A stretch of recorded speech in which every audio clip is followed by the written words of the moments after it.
I do care, but right here, I'm not worried about it. It won't matter. If it's your time, you'll get hit by a truck tomorrow. Don't tell me that. I'll give you a worse disease than that. Oh, jeez. Oh, not. You thought you were relaxed up here. I am more relaxed up here. That's good. And I'm on recording, too. I could be happy, too.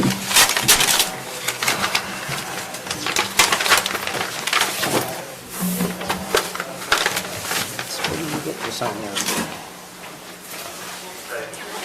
Did you want to hear? No, I don't. No, I just wondered no, what go kind ahead, of- go what kind of portfolio you have to do. Signing stuff. Go ahead then. I don't get anything. I just seem to be, There's a lot of rec stuff. no, that's what I thought. Yeah, they get reimbursement for it. I thought, man, he's getting a lot of those things to sign. What's he signing? Every parent that decides that they don't want their kid to play rec and have already signed them up, Oh. they would get one of these for us. Okay. This is just the fix.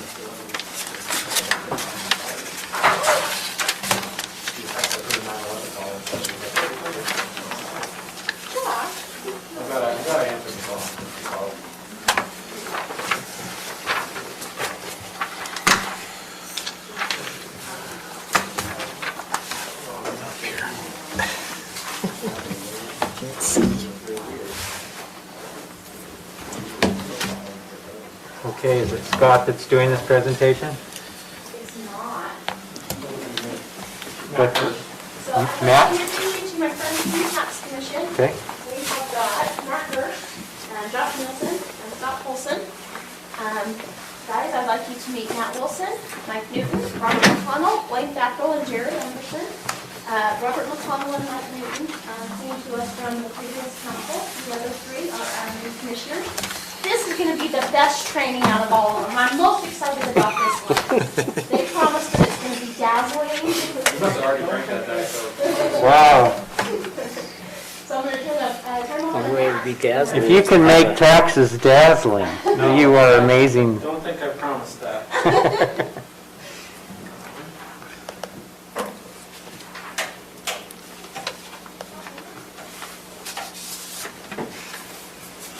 So, we work from the Tax Commission, and our responsibility in the Property Tax Division is to calculate every entity tax rate across the state.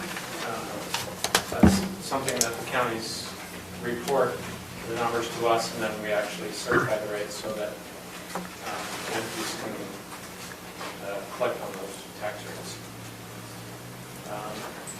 And the purpose of tax rates are so that each person and corporation can pay their equal share or uniformity in proportion to its fair market value. And that, I would say, is the key to calculating a tax rate, is to making sure that, number one, we get the fair market values, and then we spread, say, the county's revenue across those properties equally. We have in code, tells us the tax rate will provide the same ad valorem property tax revenues for a taxing entity as were budgeted by the taxing entity for the prior year. So when we start off each year doing tax rates, we start with prior year's revenue. So that's where we start. And then because we use values to spread that across, the rate is going to change every year. And we'll kind of go through that. I'll have an example with your tax rate for the county. And so our formula is the prior year budgeted revenue divided by the values for the current year. So for 2020, we used 2019 revenue, and then we divided it by the 2020 values that we got from Gwen and from Central Assessed and Personal Property. and then we get the certified tax rate. Can I ask a question? Go for it. What happens if a bubble bursts and housing costs and So say like. values 2009 go down like they did, yeah, in 2009? So. It doesn't seem like they ever go this way, they always stay level or go The up. last 10 years, it's been, the values have been going up. Sure. A lot, and so the rate has actually been going down. In 2009 and 10, we saw the rates go up because values went down. So to collect the same amount of revenue, your rate has to adjust to make sure that you get the same amount of revenue that you did the year prior. So taxes just don't go down then? No, they don't. Okay. The rate doesn't, it changes according to the value, because you're just trying to spread the revenue I see. across all the values. There are certain adjustments we make to the values, and the first one is to subtract new growth. And that's to make sure that anything new, say homes that are built, you want to make sure that the entity is given more revenue to cover the services that you're providing to those new homes or buildings that are being built.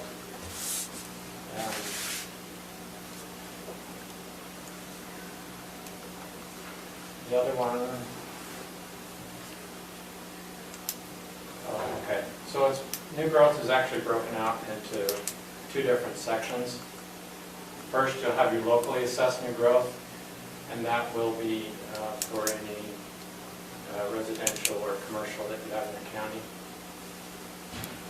And there are some exclusions to that. There's, in the code, you subtract the amount of taxable value of real property for the current year.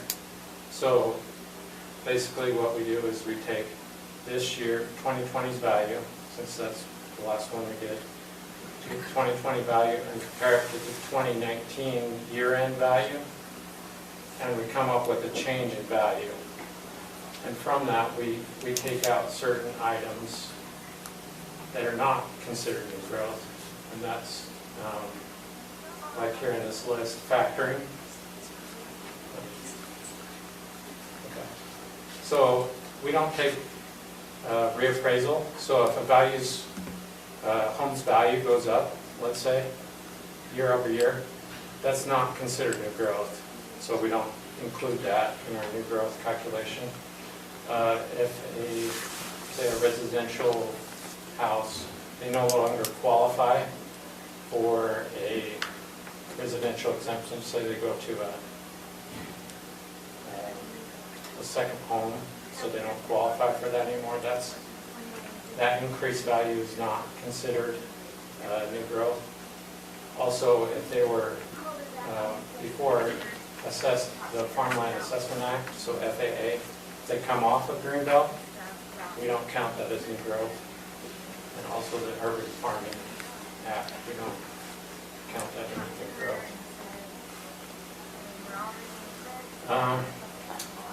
So centrally assessed has a new growth, and back in 2015, there was a law that made a benchmark rule. So every year we would get centrally assessed values, and if they were higher than the previous year, that value would be considered new growth.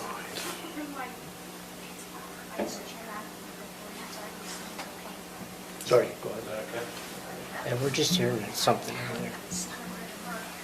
So back in 2015, it said each year you go above the previous year. Excuse me just a minute. Yeah. We've got somebody either talking on the phone or something here, and we can't hear. They're holding court? Move it that way. We can hear it through the wall. Yeah, we're hearing it. Yeah, we move a little closer. Okay, well, we're just getting a lot of feedback. It was you're clicking your pen. Oh, Oh, me? One of these, one of your us. pen. probably both of us.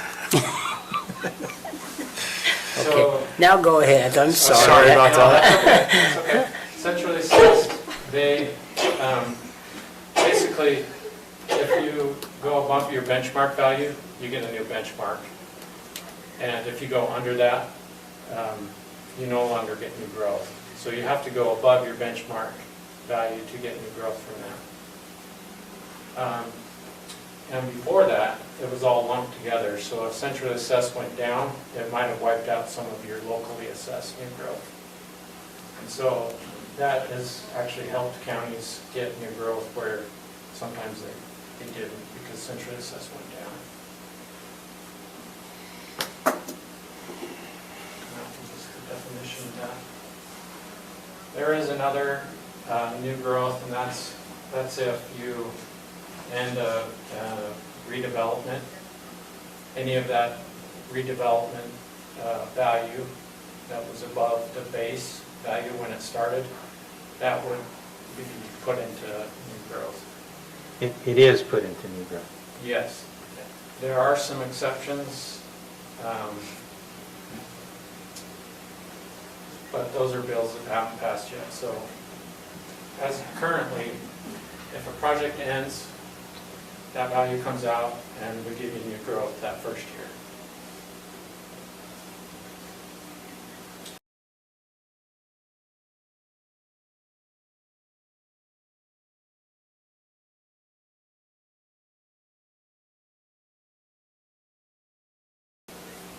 How much value is given away in BOE, and then we adjust the value for that so that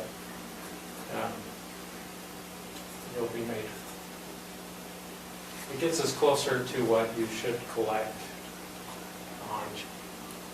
on your values.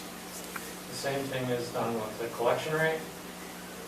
And we do a 5-year average on that.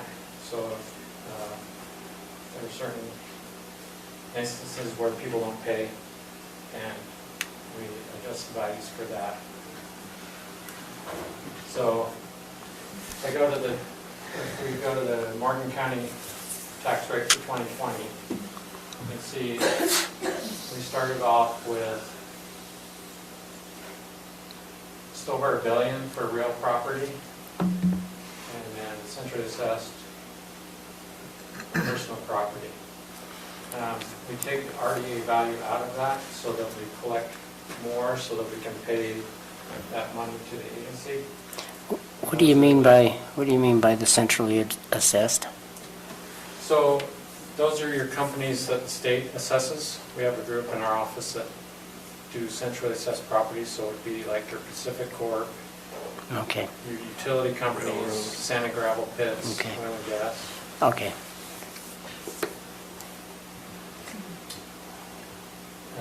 So we take the project value out to come up with our adjusted values. If we add those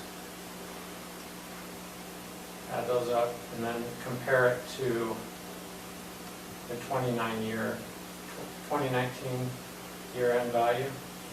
That's 2019 year-end value for locally assessed. And you can see here, centrally assessed, their benchmark value is 251, and so because the value was less than that, there's zero new growth. If we take this minus this, it would give us 82 million in change of value from 2019 to 2020. Of that 82 million, 51 million was value change from those examples I gave you, reappraisal, factoring, things that don't count for new growth. So $30 million in value goes towards the new growth in the calculation of the rate.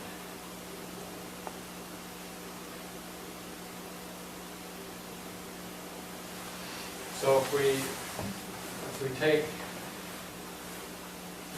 on that previous screen, if I add up all those adjusted values, this line here,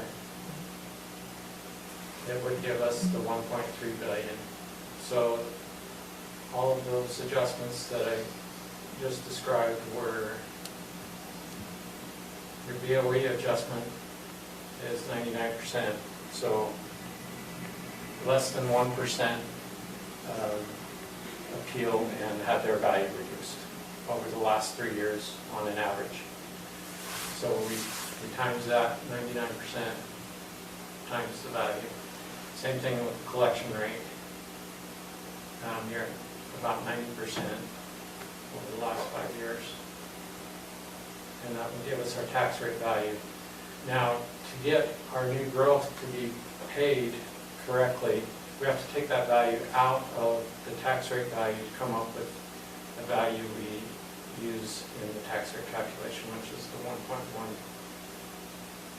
billion.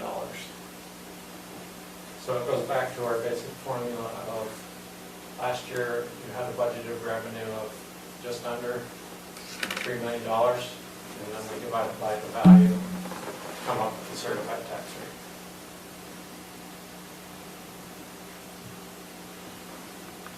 Can you go back to the prior slide just one more time? Sure.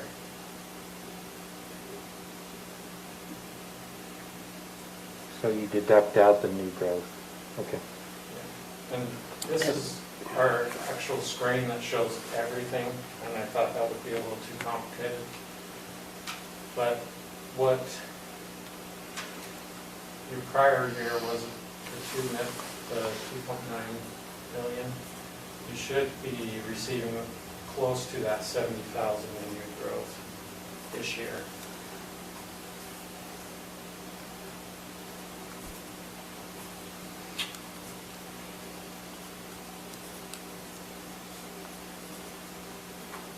So, and to get that estimate, what we do is we take that new growth value and we just times it by the rate, because that's, we lowered the value, so the rate went up a little bit, but everybody gets charged that rate, so it should over collect a little bit to take care of that new growth.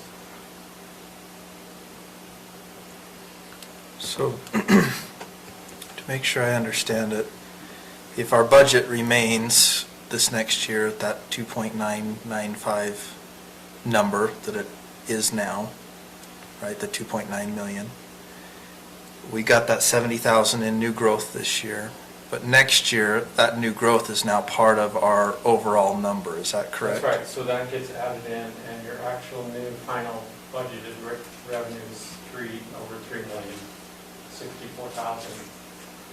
So it gets added, and then that's our new starting point for this year, for 2021.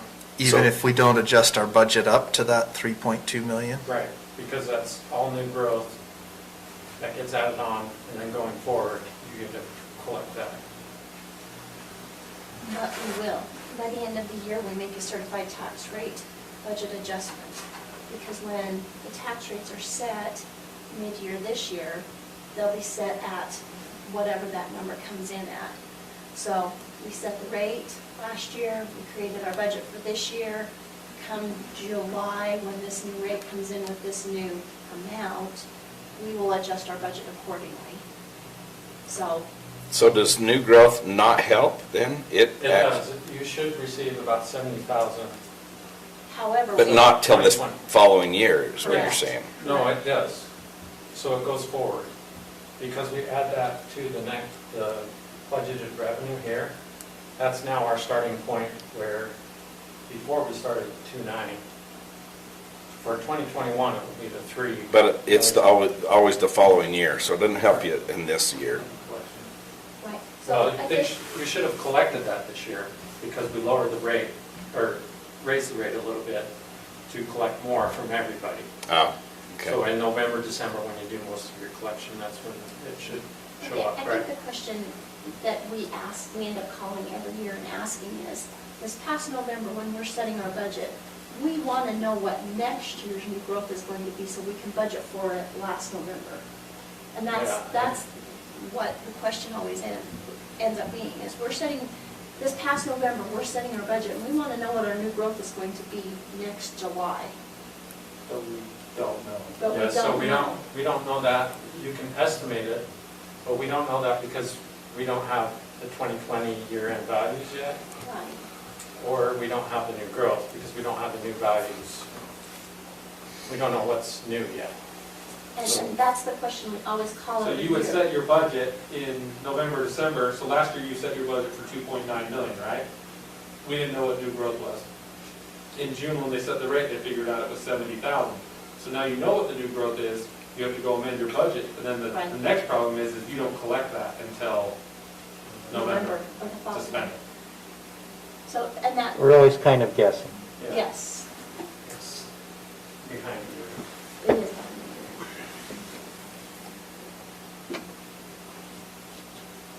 So the next So we thing based that is, on, like, building if permits that's or not whatever. enough for the budget, They're we based can on talk about, previous years. this is No, the but timeline. when you guys guess, do you base on how many building TNT. permits we pulled in a year or something? No, because we haven't, That's I for don't truth think and we've been taxation. guessing to capture that, but we should, So if you to need, be honest. if you need more than that, and you need to do a truth and taxation, these are the dates. So for 2021, we're already past that because we would have had it done last October. So for 2022, these would be the dates you would notify in a public meeting before October 1st if you're planning to do a tax increase. There's a public meeting agenda item requirement, and that has to be done 2 weeks before the municipal election. And then 7 days before, parcel specific has to be mailed to each parcel owner, notifying them of the increase in there's a postcard, I'll show you what needs to be on that notice. And then it has to be in the newspaper twice before the public hearing. Usually, calendar year entities, they do those hearings in November, December, but you have to have that parcel specific out before the election.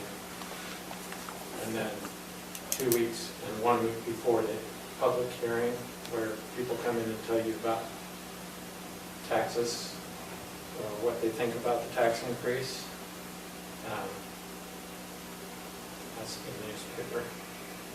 And then after the public hearing, you adopt the property tax increase, which in this case would be the additional amount of money that you need.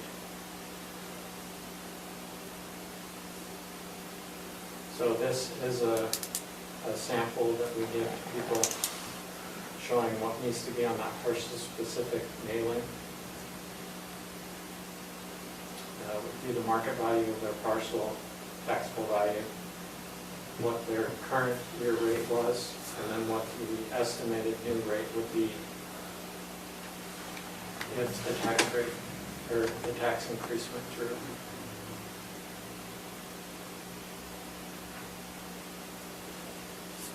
And then this is just a sample of a newspaper ad that gets sent out for tax increase hearings.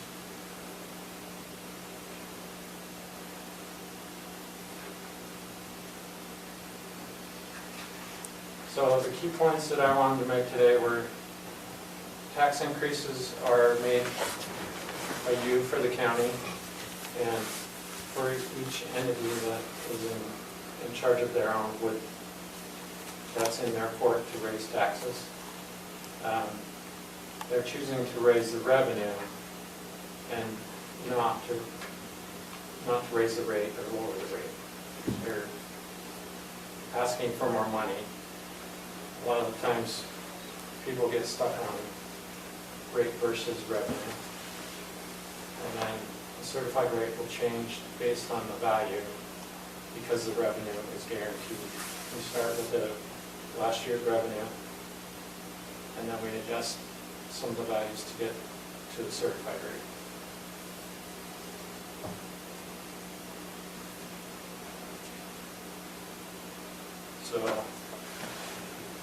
So I don't know that I'm understanding fully the last statement. The certified rate will change based on value. I understand that, but revenue is guaranteed. So because property tax is guaranteed, that's why we start with what you had last year for revenue. And we always try to get you that you're guaranteed that revenue in the next year, plus your new growth. So who guarantees the revenue? The state? It's by state code. Just by the formulation of it? Yeah, it's, So when we talk about choosing to raise revenue, we're choosing to budget for expenditures, right. and that those expenditures may result in an increase in the need for additional revenue. Yes, and if you need to do that, then we would have to go through that tax increase Truth in process. taxation. Yeah, Right. where you advertise it and, Take the beating. yeah, basically. I think as Stacy's found out is that the last few times that this has happened, we kind of get notified last minute in October that we want to do this, and it really puts everyone in a crunch. If you notify Matt in August, he can really walk you through the process and make sure everything's done properly and we get this all done in an orderly fashion. And that's really when the process should start. If So- you're interested in increasing taxes. So when we're doing this, we generally are doing it, our budgeting process in October. At midnight. Yeah. So are other fiscal year entities doing it in July and August? Yes. Okay. So they It's get, like we need to change. I guess their timing is a little better for them and for when we're setting tax rates, but Well, and I mean, if you weren't on a fiscal year, or if you were on a fiscal year instead of a calendar year, you could actually do your budgeting in January, February, and March based on what you actually collected right. from the prior year and have a much better idea, of whether or not you needed to do an increase in your budget. Because I may have learned something today in terms of the built-in new growth component of it. But when we're making those determinations, it's been really difficult to it's a forecasting exercise Right. with several variables that are hard to put your fingers on. Very much so, and I think that we compare ourselves a lot to those fiscal entities, and we use terms that the fiscal entities use, and we argue about them like holding the rate. There is no such thing as holding the rate. It's holding Am I saying it right? the values, basically. So we, like what one of his slides said, we don't choose the rate. Right. We present to them, this is what we need in order to make our budget work. We need X amount of revenue, and then they tell us what that rate is going to be, and it's either going to be the rate, it's a teeter-totter. I always relate it to a teeter-totter. This is the budget that we need, and either the value is going to be, or the rate is going to be, to bring us that budget. But there is no such thing as holding a rate. Some of the fiscal entities can use that word, holding the rate, but the county can't. We can't set a budget that will hold the rate. Technically, they can't use it either. I mean, either they're asking for more revenue than what we certified for them to have, or they're not. And if they're going above our certified tax rate, then they have to go through T&T as well, so. So let me clarify this. Okay, last year, the revenue that we collected in taxes, the end of November, was that 3 million or was that 2? It should be close to the 3. Okay, Should be close, because we don't know what New growth. collections Okay. are doing, BOE is doing this year. right. Okay, so that basically gives me a better idea of what happened. So basically, that money is what we're going to be using for 2022. Well, yes, because that's what you collected at Okay, but- 2021. So nothing is for 2021, but when we do the budgeting process, it will be for 2022 year, 2022. Well, the budget you just did was for 2021. Well, Right. For us, certifying a tax rate, Will be that number we'll be for, going off of for 2021 2022. values, but the year-end 2020 revenue. So how are other counties kind of figuring out their new growth? How are they doing it? Because obviously we haven't been able to figure out based on building permits that were issued during the year. That would be a good way. But we don't really use that as part of our calculation. You do when you're setting the Right, rate. because we get the real numbers But of, we don't. yeah. We I don't, just I say, don't know how. That's why it's 1 year behind, basically. Yep. Okay, same as a school district. But why wouldn't we? because we're setting a budget, and I'd love to sit down with you and do what I did for Blaine and go through and say, this is the buckets of revenue you receive. That property tax line item is one line in this list of revenues. And basically, you say, this is how much we want to collect from the residents in this property tax line, and it may be $3 million, and you go to the tax commission and say, we need $3 million from our residents.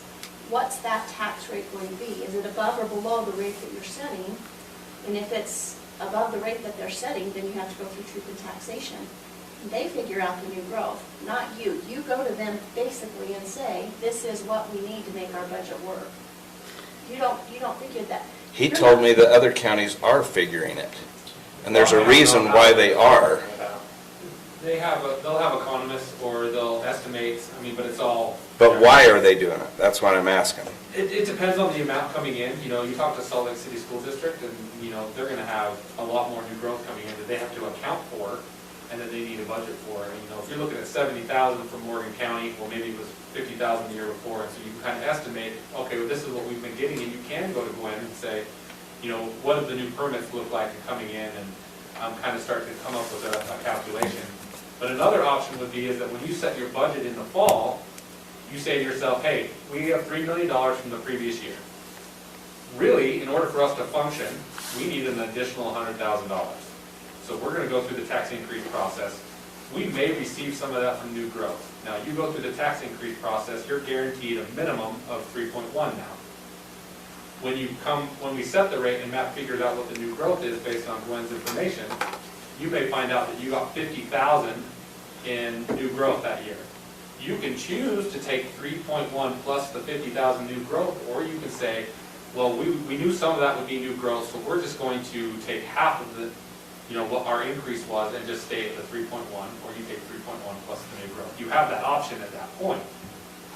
But really, you should just be focusing on how much money do I need to operate in the fall moving forward, and just stick with that number.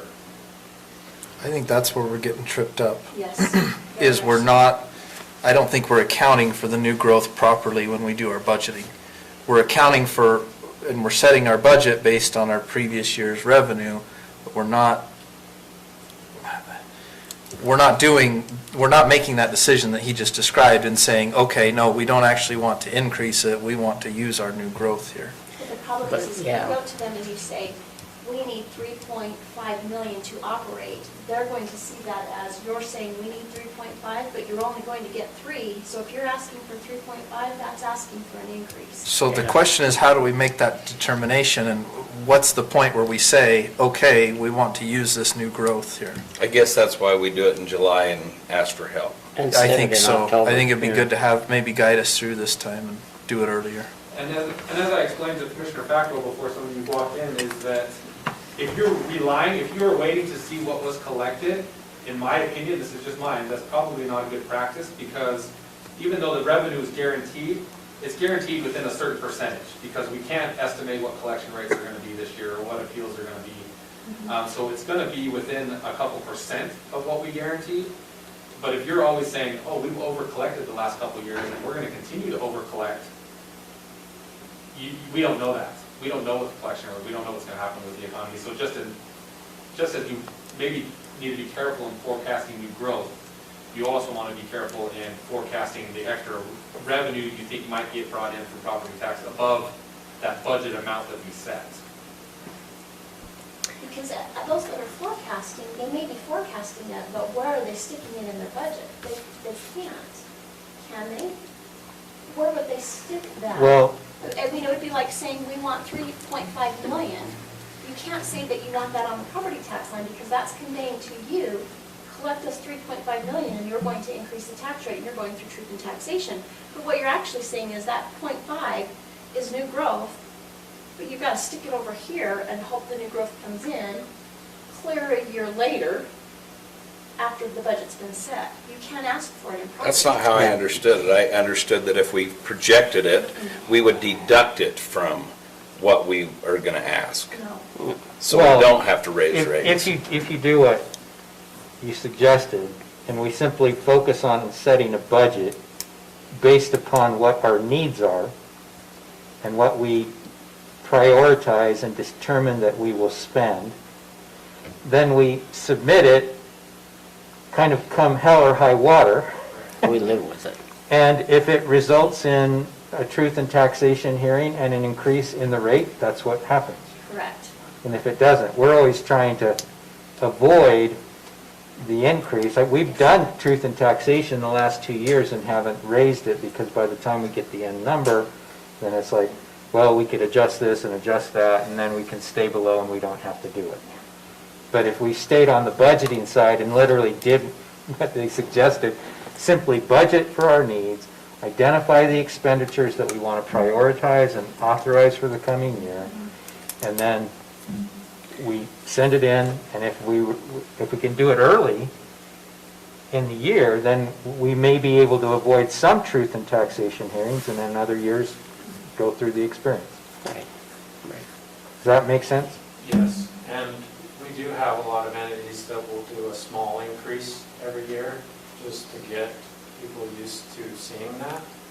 And so when you have to go do a big one, that's when it throws people, wow, you're raising the tax rate 400%? Well, we haven't done a tax increase in 30 years. Well, Yeah. that's when it catches people off guard. No, my view is it's better to come little bits at a time on the basis of reasonable expenditures and the Right. priorities that you have in any given year. Right. So as far as rollback taxes and that kind of stuff, where does that come into play? I mean, as far as in the budgeting, do we? Well, that was taken out of the new growth. Well, so that would be a change in value, and that's Okay. considered like reappraisal, Okay. where, you didn't And that would be in the stuff. following year, we'd be looking at that. So it's just like reappraisal, if values go up, then the rate's gonna come down a little bit, Okay. because that value is gonna get a little more of the entire bill. Okay. And what about the revenue from that, though? Is that If just someone pays- gravy on top, or is Yeah, that? so if someone okay. pays rollback taxes, that's really similar to someone that pays their taxes 4 years late. It's Okay. not accounted for in the rate, that's just extra revenue that came in, and now you guys need to find a way to account for it and spend it. Okay. That's in your budget. So I think what I understand now is that new growth is automatically built in, Right. but we tend to collect it a year late. Increases in value are not. That's right, they're January. If you increase the appraised value of all properties by 5%, your rate's going to adjust to keep your dollars Should come collected down the 5%, same. yeah. Right. So So if your needs are increasing both as a result of new growth and then a cumulative need as a result of the overall size of the county, you're going to have to adjust up. Okay.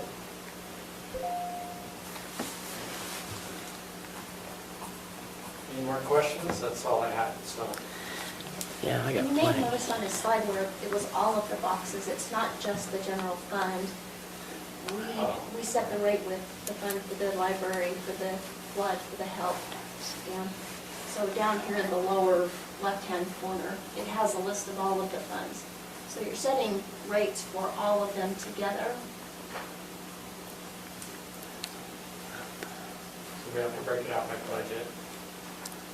And this is how the Morgan County has it broken out, categories for general, library, flood. But it's the same process for each of them. Right. Because the entity's tax rate as a whole, it all goes together. So you would have to, whether you're putting in a general operation or library, it would be the same process. Okay. I have a question. Sure. It may be totally off this.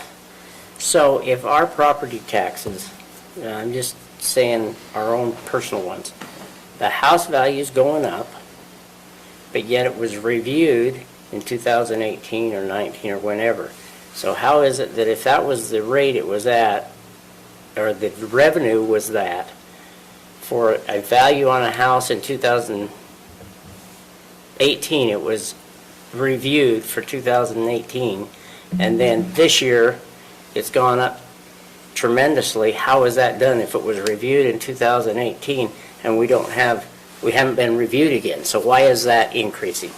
So there are a couple of different reasons why it could. Sometimes a factor can be applied.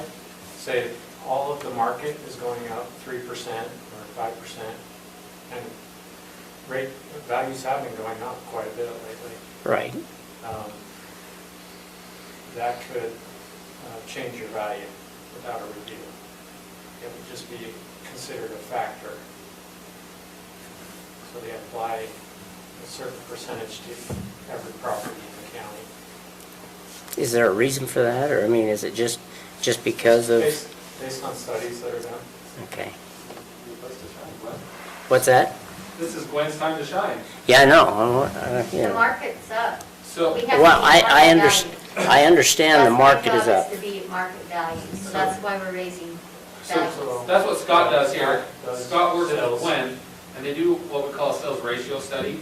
Okay, And the law requires us to be within 90 to 95% depending on the county and the type of property. So they gather sales, and they'll do a study that says what we have it at compared to what it's being sold at. And if we find out that we're below that 90, 95%, she now has to raise all those properties that are similar to that up as into a that 90, group. 95% range. So she'll apply a factor to that or a percentage to get the value up, because the law requires that she review your property at least every 5 years. But if she's only looking at your property every 5 years, could you imagine the jump that you would see if she didn't touch it in the market that we're having now? All of a sudden, your 5-year review would come up and she's got to increase your value 40%. So her job is to try and keep that as close to market value as possible, so in the year that she does do your review, it's not such a shock to you. So what if people's wages aren't going up? Yeah, that's one thing. I don't get it, you know? Is that a law? You have to, who made that law? So that's a legislative, well, that's up by the So- legislature. So we have to keep all the property at fair market value because we're dividing that into each parcel. And we want to make sure that's done uniformly. And so we want to make sure that everything's done at fair market value. But as she's Because- raising, trying to stay- as because she's if raising not- her values, the rate's coming down. So in theory, and I know it doesn't work this way, but if she kept raising it 5% every year, the rate's going to come down 5% every year, and the taxes would stay the same. But Now, they because we don't. have a large county, and you can't review all the properties, and they're all going up at different rates.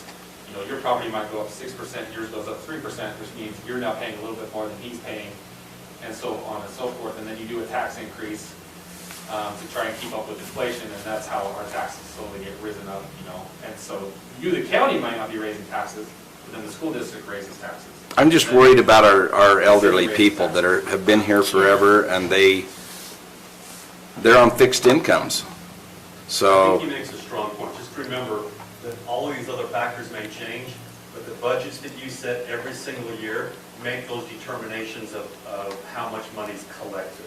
So if your budget stays constant, even though the teeter-totter may happen, the amount collected should be constant. So if your property values go up 20%, you should see that reflection, like you said, in your rate going down, because at the end of the day, you're only going to collect that $2.9 million. But the problem is you can only control the county. Correct. Right. And we Right. subcollect from Weaver Basin and Morgan City and Morgan City School District, and they have control over their budgets and what they set. So if they're increasing taxes, then yes, the elderly people in their homes are going to see their taxes increase. so do they go through tax and TNT? This- Truth in taxation? The school district, I believe, has gone through it almost every year for the last several years, if I'm correct. Yes, and the Mountain Green Fire Department, the Mountain Green Sewer Department. So, every year, I will end up with a handful of people in my office wanting to know why the counties raise their taxes. Well, I can tell you, we haven't raised taxes in a long time. But I will go through each and every resident's tax notice with them and say, here's your property value, and yes, your property value's changed. That's a factor. And you also live in the Mountain Green Fire District. The fire district went through truth and taxation. The school district went through truth in taxation. The county didn't do anything because we didn't change our budget. We didn't go through it, but they're, just like these gentlemen have said, you can control yourself, but these other entities have gone through these changes, and you can't control the Mountain Green Fire District, and you can't control the school district, and factoring has happened in those percentages of value in land and in the home. I But we mean, get to collect it all. we're not just talking about it's factored So our on just name's this on the top piece. of There's it. multiple parts of your property. Then we're the It could be bad land, guys. It could be the home, it could be unimproved, it could be. And the truth is, people won't show up to So, the so then taxation meeting. when somebody comes to you for a board of, They don't I get it. mean, to equalize, they think it's too high, their property taxes, or their value of their house is too high, then what happens with, I mean, say an appraisal was done a year ago, and then all of a sudden, I'm just having a hard time understanding, and Gwen and I have gone over it too, and that is, As a taxpayer? what's that? As a taxpayer? As a taxpayer, but not just me, but I mean other people. So if you're looking at a value of what your house is at currently, I have made no improvements on my house, but yet that value continues to go up. I come in for a Board of Equalization and say, you know, if I go have an appraisal on this piece of property, it says it's only this much. But if I had an appraisal done a year ago, that shouldn't be a valid appraisal. Is that correct?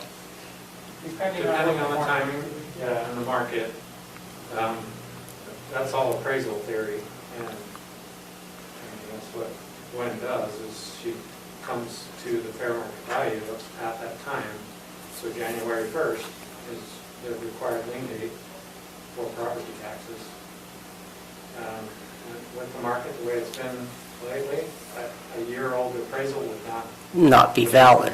Okay. But when she's setting the values of the lien date on January 1, the taxpayer gets their notice in July, and by the time they appeal, we're in September, October. But when they appeal their value, and when the board is reviewing that value and that appeal, they should be reviewing what the value was worth as of January 1. Okay. So if you had it, that done back in November or December, it probably is valid, because that's the time period that we're trying to figure out Okay. what the value of that property was. All right, that helps. Thank you. And you want the general increases to occur, otherwise if you only get to 20% of your properties every fifth year, Then you'd be, the only people paying an accurate amount, appraisal is a science, right, or an art, whatever it is, are the, for that year, the ones that were, their assessed value was determined that year. Everyone else would lag behind until they got to that fifth year, then they have the big jump. Giant increase. But in addition, they haven't been paying an amount based on their increased value for the 5-year period or the 4 years. But that's why the sales ratio study is so important, to make sure that everybody's keeping up on values. And that's what Scott was with. and the sales ratios theory is performed in the end of the year or the middle of the year, or? Well, it's not all year, right? Well, the main study for this current tax roll closing year, we will start working on, we're looking at sales currently, and the ratio study is done before the tax roll is closed May 22nd. So over the next few months, Gwen and I will be working and looking at things real close to see what the ratios are, to see, because Utah is a market value state, and we're required to be, as Josh mentioned, 90 to 95% of market value, of the 100% of value. That's what we're looking at. If there's, let's say, a subdivision that there's a bunch of sales, and we see that the values are only at 80%, and yeah, those are going to go up at least 10% in that area to get to where they, meet that criteria. And so that's what we'll be looking at, and that's done before, when the tax roll is closed, those values are correct. Okay. And do they take into account any inflation as far as how So, yeah, they crappy our dollar is doing and how, So they take the sales price and compare it to the assessed value, and that's where the ratio comes in. okay.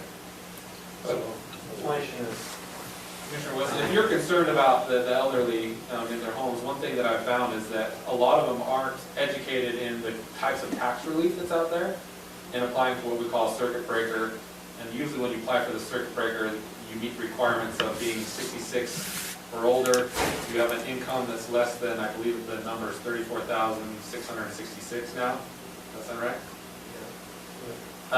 And so if you're below that income threshold and you're above that age, you can apply for state reimbursement of your taxes, but you also get to apply for a county portion as well, where they reduce your value 20%, and they also give you a similar, whatever the state gives you, the county also gives you. So there's options out there, and there's also a bill being run right now, which is controversial, but it's saying that anybody that is older than 66 with a home less than 500,000 could apply to the county for a deferral of their taxes for as long as they live. Oh, yeah? So So how does that work? But it's a deferral when you die, They Okay. very similar to you. And how many people, Gwen, take advantage of this, do you think? I don't know, Bonnie, Zach, We get Michael, quite a Zach, few. yeah. I don't know the exact number, but we do get quite a few every year that do that. The problem is like they said, there's 3 different parts that you have to meet. You have to live in your home 10 out of the 12 months of the year.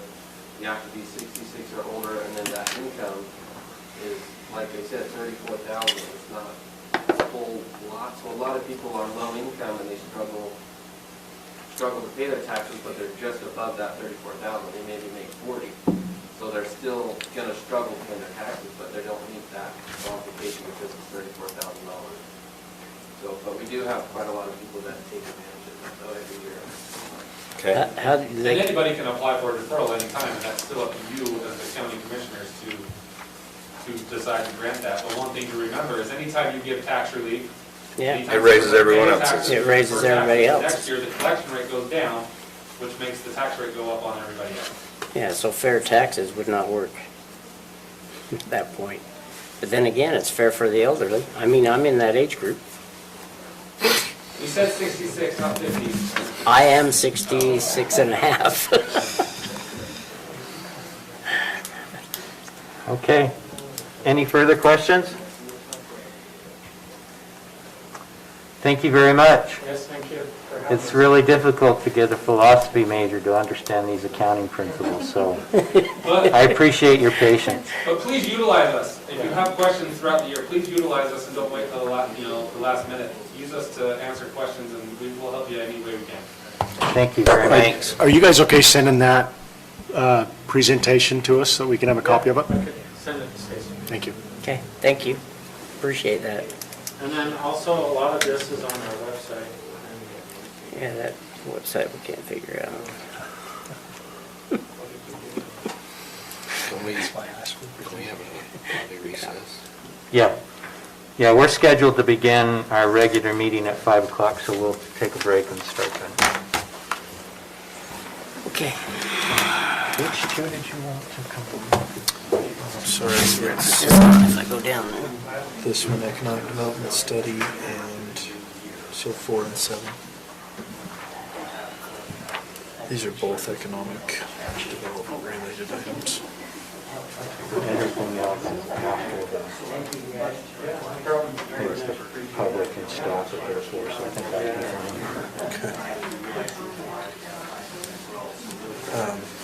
And then we need to add a closed session as well at the end. You're actually capturing your growth, you're just capturing at the last. Right. So what you can do is you can forecast this. So we'd like to come in and Easy. going into an executive session tonight. Do I need to let him know? We will. Yes, we will. Hey, Stacy, real quick. What budget's 71? That's a budget. It's called a trust account. Reimbursement for pantry supplies? So a trust account is where people give us money to hold on behalf of somebody else. It's not the county's, it's not taxpayer money, we're holding money. Or being a bank or something?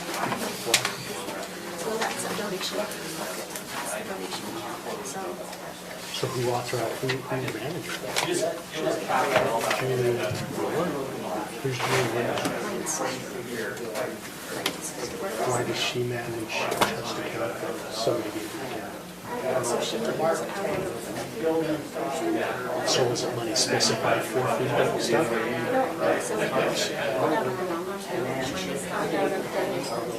For bank account or something? Can I not sign this and just, can I do it?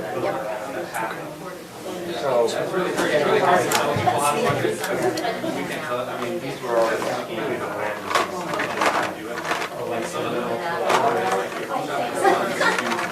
get through the year.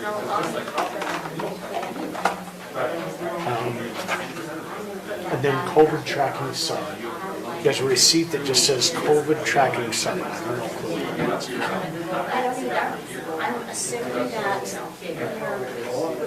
signing something for you, they're doing their pay, whatever. That's what I was guessing. And then asked if we could substitute That's what I was that. guessing. I'll double check, I'll sign it, but I'll double check with Lydia.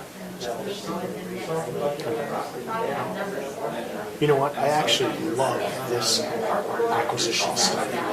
The stuff I hate is when you say, hey, here's all the checks that went out last week, sign off on it. I have no clue what's... I did it yet! I don't know who did it. And I have no idea who did it or why. What am I signing to? No, I'm going to have a clause underneath like we do with our emails. The only reason I'm signing this is because Jeremy sent me an email and said it needs to get signed. That's it. Jerry's called me a dirty word. If I don't get this done now. I don't mean to sound, are you okay that I don't sign it? Yes, I am.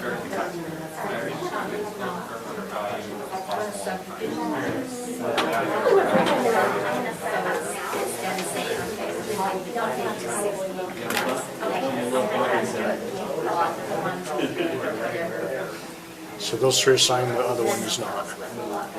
Yeah. You can take this right back. Oh, oops. You should be giving me your junk. I'm excited for that one.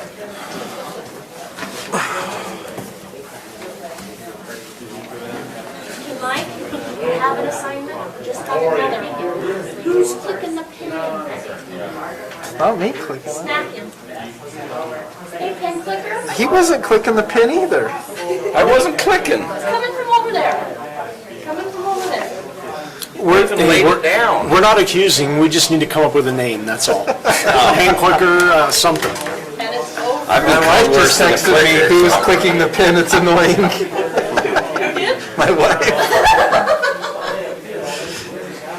Now everybody's in trouble for clicking a pin, huh? So if we don't want people watching us, everybody starts clicking pins. Yeah. Okay, if you click a pin, you get shot. So you gotta click your pin. I wish the microphone, they popped off and you had to put it aside. Instead of the other way around. Except none of us would remember to do it, probably. I was surprised they didn't hear that. That was kind of loud. I mean, it sounded like they were right there. When they were talking, it was like they were right. I thought it was a speaker. Probably got a meeting going like we do, and they put it all the way up so everybody can hear. Somebody always can't hear, can't understand. You guys are lucky.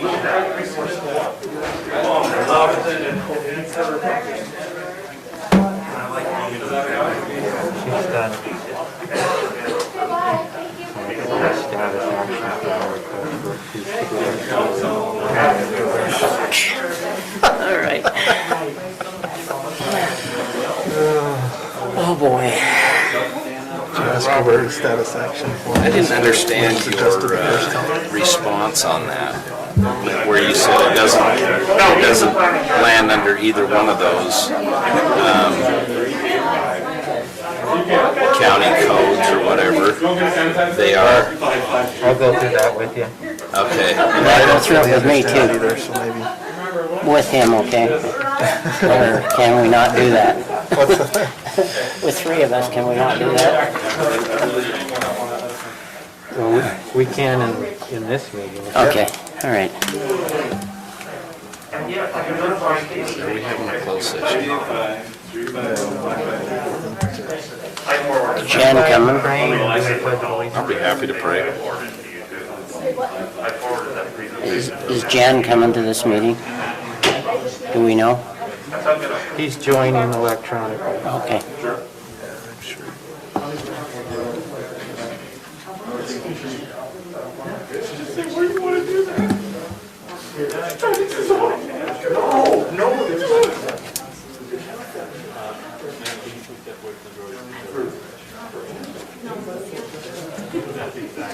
I was laughing at that, by the way.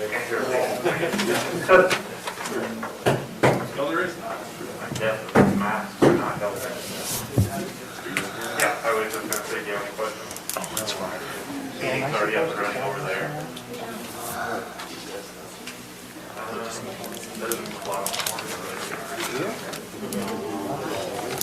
Sarah Laskowski? That was close. All right, I'm hitting the road and I'll stay over here. Oh, Jeremy. I think that gentleman, where do you go? Oh, he just left it. Just one second, I'll be right back there.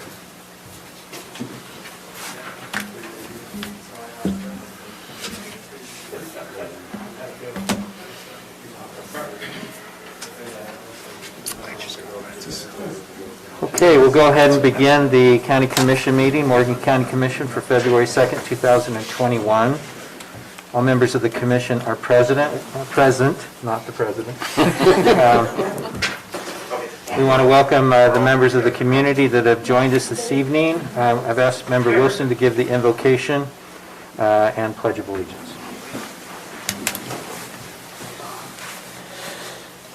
Our Father in heaven, we bow our heads before Thee this evening. We're grateful for our blessings in this community. Thankful, Heavenly Father, for the peace that we have here.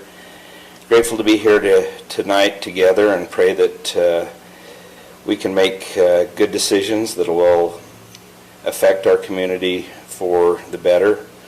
Pray, Father in heaven, that Thou will bless us so we might have harmony here this evening. We're grateful for the things we are learning about our community. Pray that we can continue to do so and serve those that we have been asked to serve. These things we pray for humbly in Jesus Christ's name. Amen.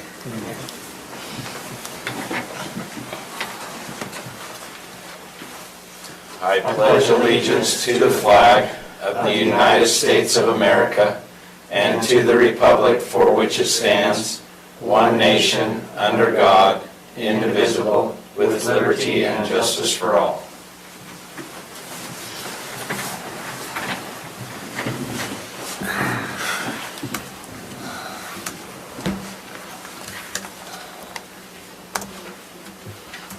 So are we all good on our broadcast then? And has Jan been able to join, do you know? Yes. Okay. Yes, I've been listening. Okay, thank you. Good luck with the recovery from knee surgery. Oh, that's right. Thanks so much. All right, so we do have just agenda approval with respect to the consent items. I had just a couple of, I think, minor clarifications here.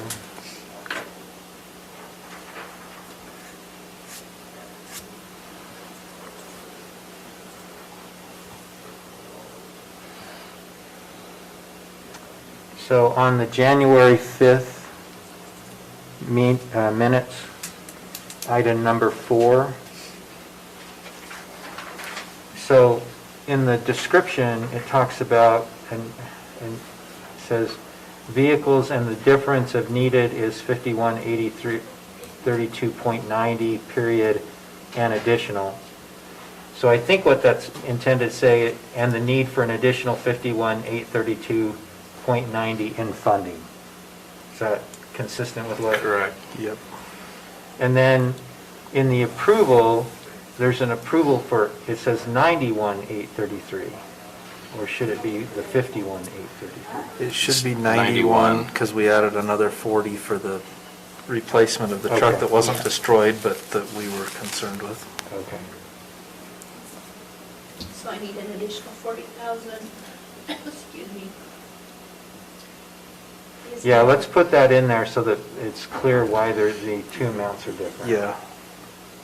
So it was 51,832.90 was to replace destroyed vehicles, and an additional 40,000 was to replace the truck that was not destroyed, but that was the twin to the truck that started the fire, and we felt the need to replace. Got it.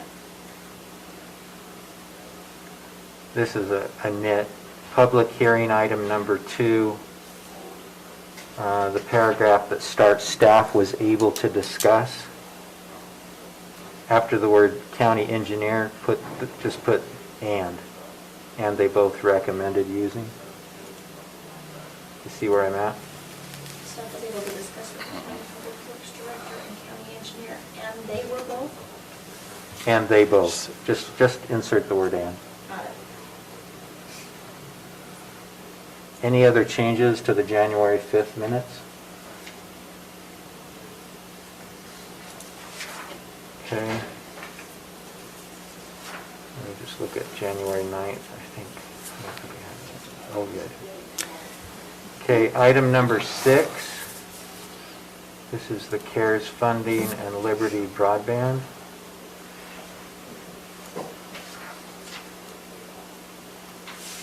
So the last sentence says, the first paragraph says, the project will be outlaid in 4 phases with $6M on the per phase. I think what it's supposed to say is completed in 4 phases of approximately 6 months per phase. That's correct. Third paragraph down, phase 2 is Ma Move. I think that was just supposed to say a move toward East Canyon? Is that correct? A move to the south, yes. Okay. 1, 2, 3, 4, 5th, 6th paragraph. Oh, the word county is just misspelled in the first line.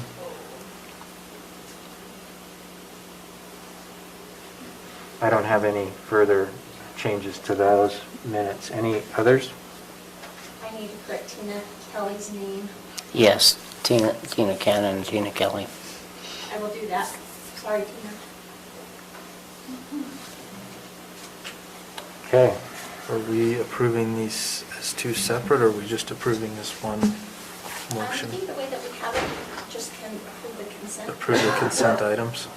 Okay, Mr. Chair, I move that we approve the consent items consisting of the minutes from the last 2 meetings, as amended. Second. Okay, we have a motion to approve the consent items by Member Newton, seconded by Member Wilson. Any questions on the motion? All in favor? Aye. Any opposed? Okay, declaration of conflicts of interest. Okay, hearing none, we'll move to public comment period. This is your opportunity as member of the public to address the county commission with respect to items of concern, particularly those that aren't on our agenda.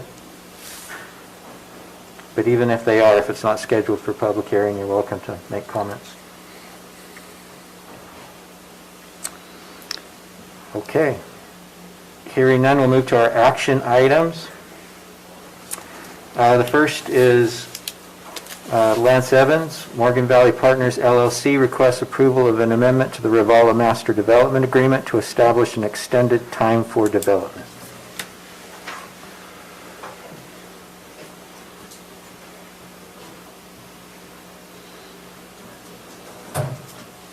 Good evening. This is a request, as stated, to amend the Rivala Master Plan Development Agreement. It was adopted in 2006 by the county, and it's been a long development process, but the applicant in 2018 came before the council and requested an extension of this development agreement to give them another 5 years to continue on their development process. That was approved by the council at that time, and that is in the packet for you, the motion that they made. They're ready to come forward now with a concept plan and continue on their subdivision, but we decided that it would be good to amend the development agreement to codify the extension and they've added a couple other clarifications because it is substantially reduced development from the original proposal.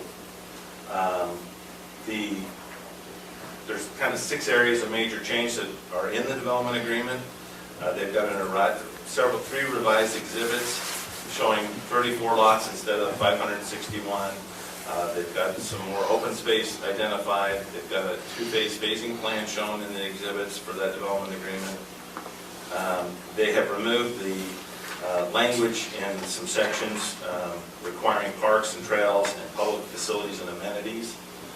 They of course have the golf course on the property, but with 561 units, that seemed appropriate to have additional facilities. Now that they're down to 34, or as per the development agreement, a maximum of 115, but I'll let them speak to what their plans are. But staff felt that was appropriate to remove those requirements for those additional facilities beyond the golf course. And the county park fee has been lowered to adjust for just the number of units they're planning to put in. And then, of course, the term has been extended. Staff's reviewed it, legal staff has reviewed this application as well, and the development agreement amendment, and both recommend approval. That's a quick overview. I can walk through any questions you have, and the applicant is online, and probably like to make some comments as well. So I have a few questions about the modifications to the development agreement, but maybe we should listen to the applicant first. They may inform some of those questions. So, any other questions for Lance? Thank you, Lance. Tom, can you hear me?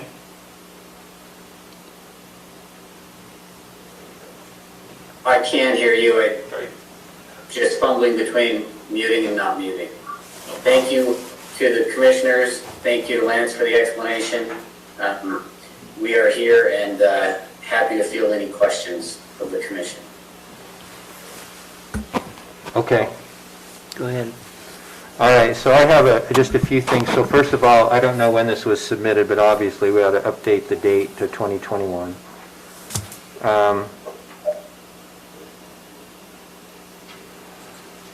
Let's see. So that's in the amendment.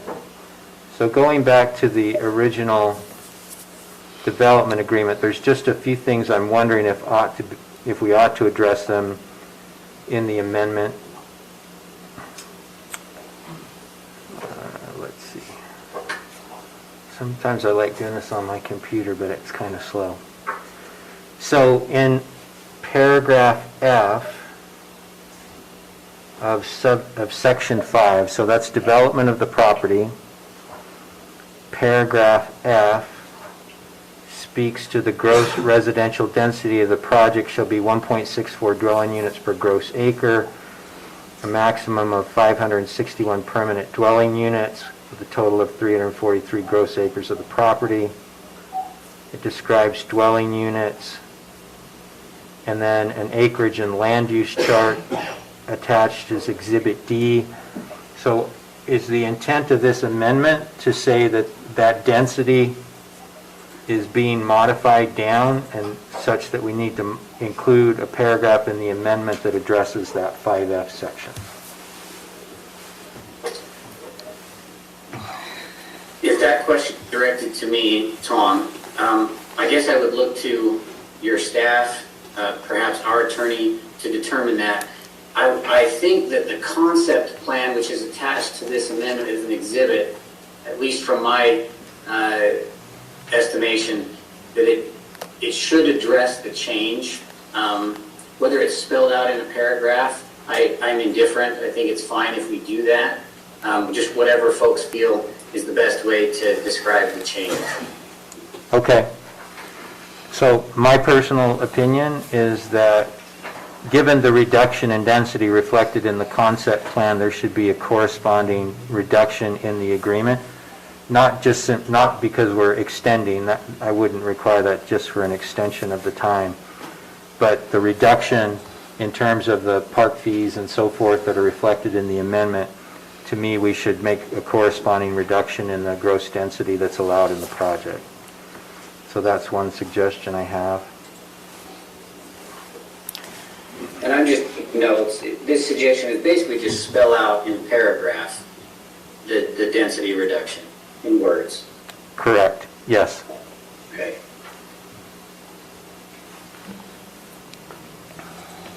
I have a similar comment for paragraph 9. Mostly because I think you modify several of the exhibits, but you don't modify Exhibit F in the amendment. And Exhibit F is identifying those plans attached here too that show the densities of the project. It grants the vested right with respect to those densities, and where we're making that adjustment, I think we need to make an adjustment here. I don't have a fundamental objection, by the way, to the reduction in density. I just want to make sure we have the county's interest in the amendment. And I don't have any objection that I can see to just further clarification, which is what it sounds like you're asking for. Yes, that's fundamentally what I'm asking for. 9C, are there going to be any multifamily and non-residential phases of the project at this point?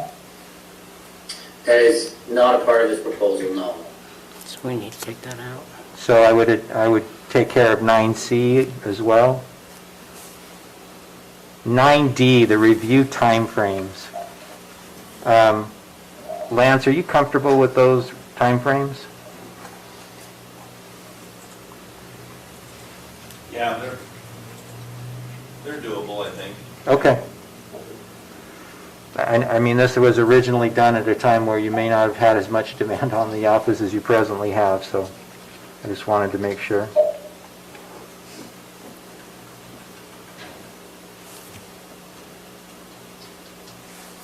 So now I'm to section 12B.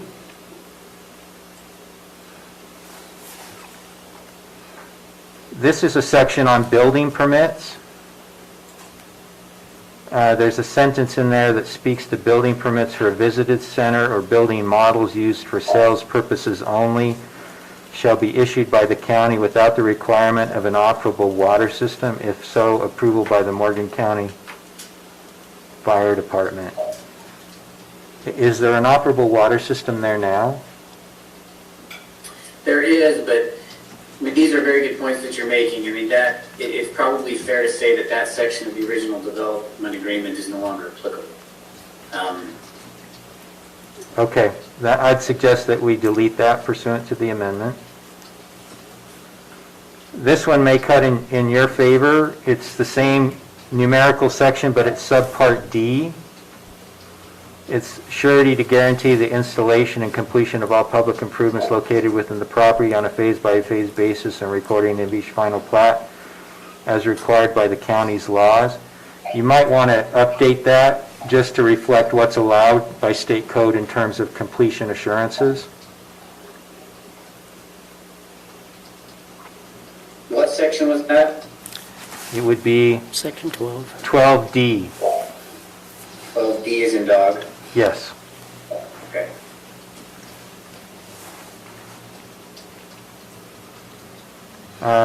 Provision of municipal services.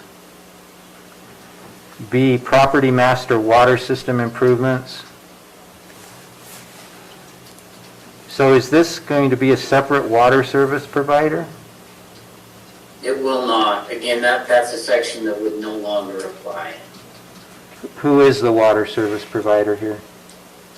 These units are the specific sizing of the property, the density, the size of the lots. It's all designed for an allowable well, individual well and septic. Is that consistent with our code, given the size of the lots? Yeah, ultimately, Morgan Health Department would make the call on the well and the septic on the same lot if there's enough room. But these lots appear to be 1.5 plus acres, so that should work in this area, I believe. And fire suppression? Well, that process would be, and it's not in the development agreement, but through the subdivision ordinance, when they come in and do the concept, preliminary and final plat, we will look request that process, that is met. The development agreement does have a secondary access provision, so it goes out and up to the highway. Okay. One hurdle that's overcome, that you have to address the whole situation through the subdivision process. And so during the concept plan phase is when we'll do, making sure that they have the sewer, the septic systems, the water systems and all that before they can get any kind of building permit. So the first step is concept. It requires that they identify how they're going to provide these services, sewer, water, fire. At preliminary plat, they have to actually show that, and they have approvals for water, sewer, those actual permits in place. Okay. So I would just ask that we review maybe with Jan 13, B and D, because I think we may need to address those in the amendment as well.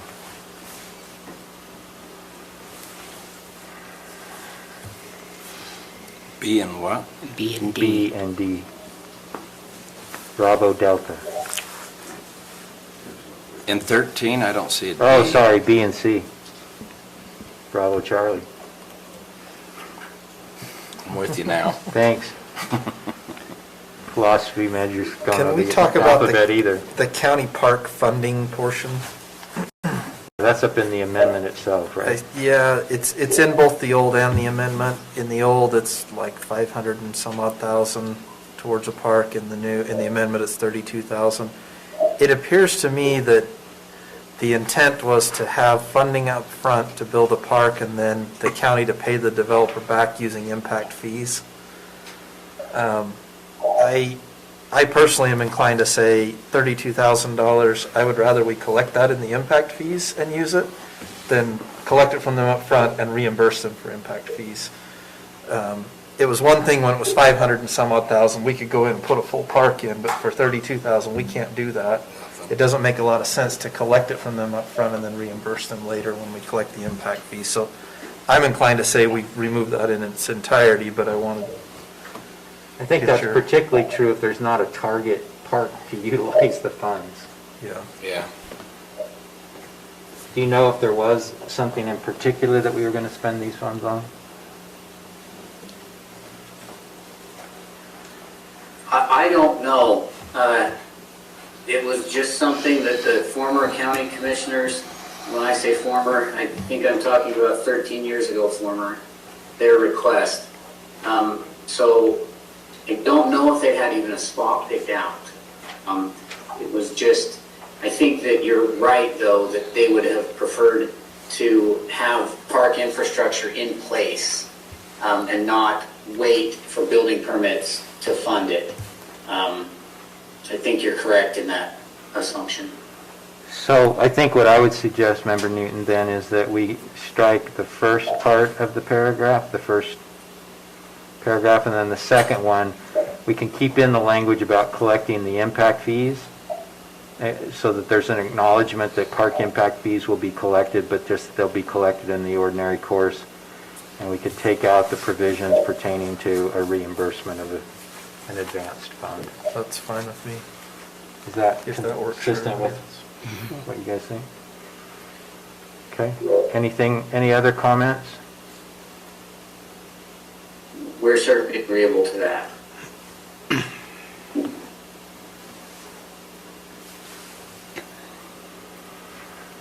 Okay.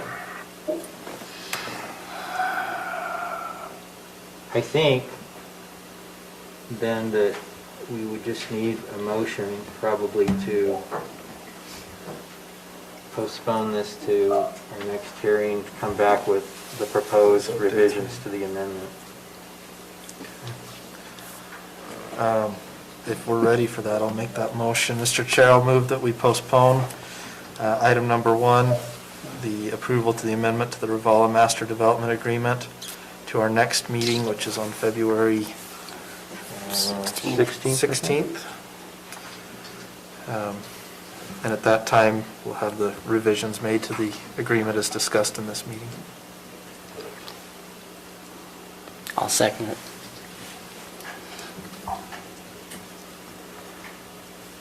There's a motion to postpone till February 16th the Morgan Valley Partners request for approval of amendment to the Rivala Master Development Agreement to extend the time frame for development, made by Member Newton, seconded by Member Fackrell. Are there any questions on the motion? All in favor? Aye. Any opposed? Okay. Thank you very much for your time. If you can work with those modifications with Jan and your legal counsel and Lance, then we'll see you later this month. Thank you very much for hearing the matter. Have a good evening. Take care. Thank you. Okay, that brings us to item 2 on our agenda.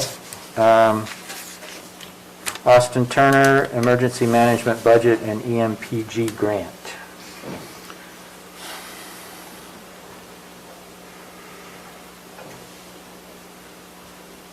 I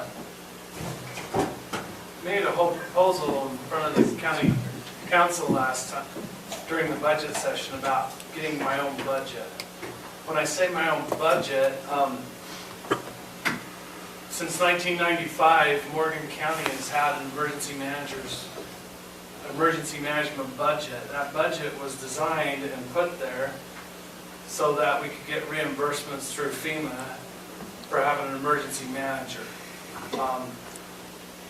When the sheriff came to me and asked me to be the emergency manager / detective, the county council took that money and just put it into the sheriff's office. The benefit to having it separated out is that's what FEMA looks for. FEMA wants the emergency managers, or I should say FEMA doesn't want to supplant any other entity in the county or county government.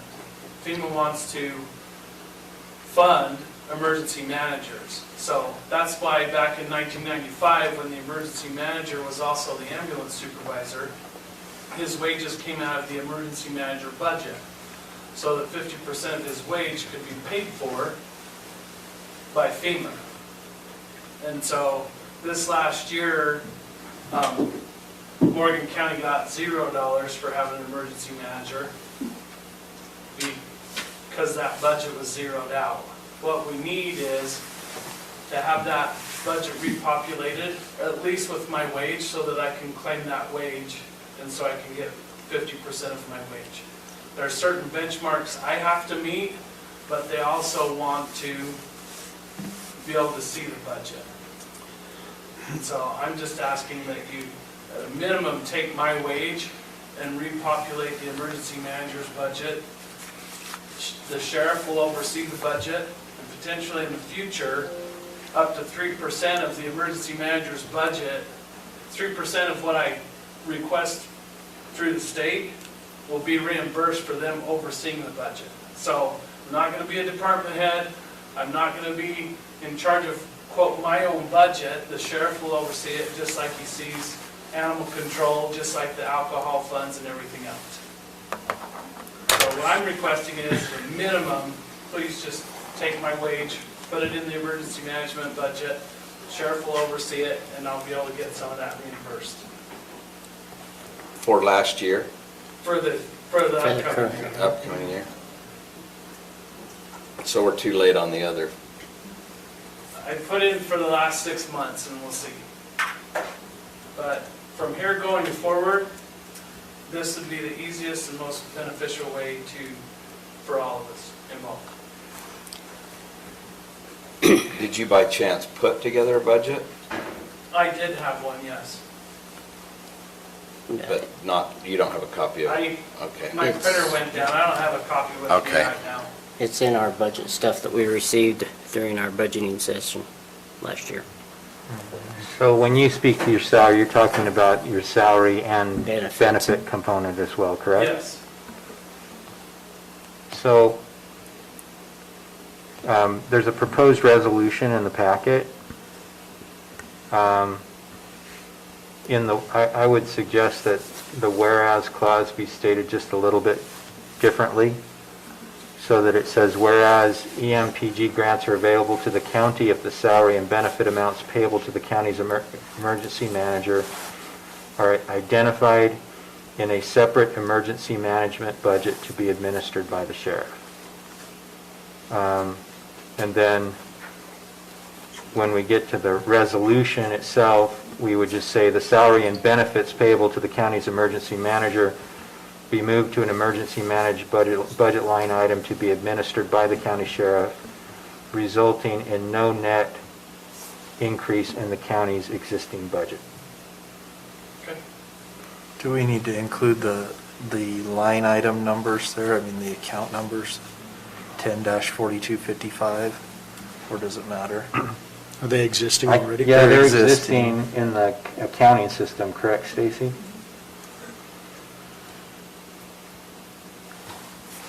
Actually, so the whereas clause, I don't think we need to say the to be administered by the sheriff, just in the resolution. Okay. That's my perspective. Will they reimburse half of more than your salary? Potentially, yes. If we move it into the budget. Yes, if we move. Which means we don't have that much coming out of the general fund. Yeah, anything we can Anything get we can collect. some federal money on would not come out Yes. of the general fund. If I had a part-time employee, then yes, that their part-time, 50% of their wage would come out as well. Is there a travel expense? I think you've mentioned before. Yes, and there could be reimbursement for travel, Training, all travel, of that, yep. seems like a no-brainer But to me. in reality, the emergency management position has been a little tenuous at best with the state. And so there's gonna be some work that's gonna have to be made up so that the state knows that we're serious about the emergency management. Right now, they're passing a law in the state of Utah that every county and city has to have an emergency manager. And so, due to this pandemic and other events as of late, they're really starting to push this and make sure that we're prepared for the future. Do you know what portion of the sheriff's travel and training budget was allocated to the emergency management function? I don't think there was any part of it. Okay, so if we were to move a portion over, then we would be taking from the sheriff's regular travel and training budget. As far as I understand, in talking to the sheriff about this, the only thing that came over to the sheriff's office was wages and benefits. So maybe what we should do is do the wages and benefits now, and then if there's a training or something in the future that you're going to attend, can we add it to the budget then? You guys are in charge, yeah. We'd have to authorize the fund from the general funds with the We expectation that absolutely would. 50% of it might be reimbursed from EPM. Which means that possibly within his budget for this year that we currently have in existence, he may go over it when all those things come out. It may be over his budget, but at least that way we know for next year what it's going to have to be. In the emergency management, in the budget, where the emergency manager line items are, the one thing that it has in there is for grants. And so right now I have a grant of almost $4,000 to buy some ballistic helmets for the deputies. And we're looking at some other things as well. So if I can use that line item, then it'll draw down, but then we'll get reimbursed for a lot of stuff. And so that would have been a perfect line item for all the CARES money that came in. It could all go through that line item instead of every office pulling from here and there and everywhere. What line item is that? It's grants. I think in the packet I said with the emergency manager, the bottom line item just says grants. Oh, okay. Yeah, grant. 10-4255-780. 760, sorry. Yeah, 760.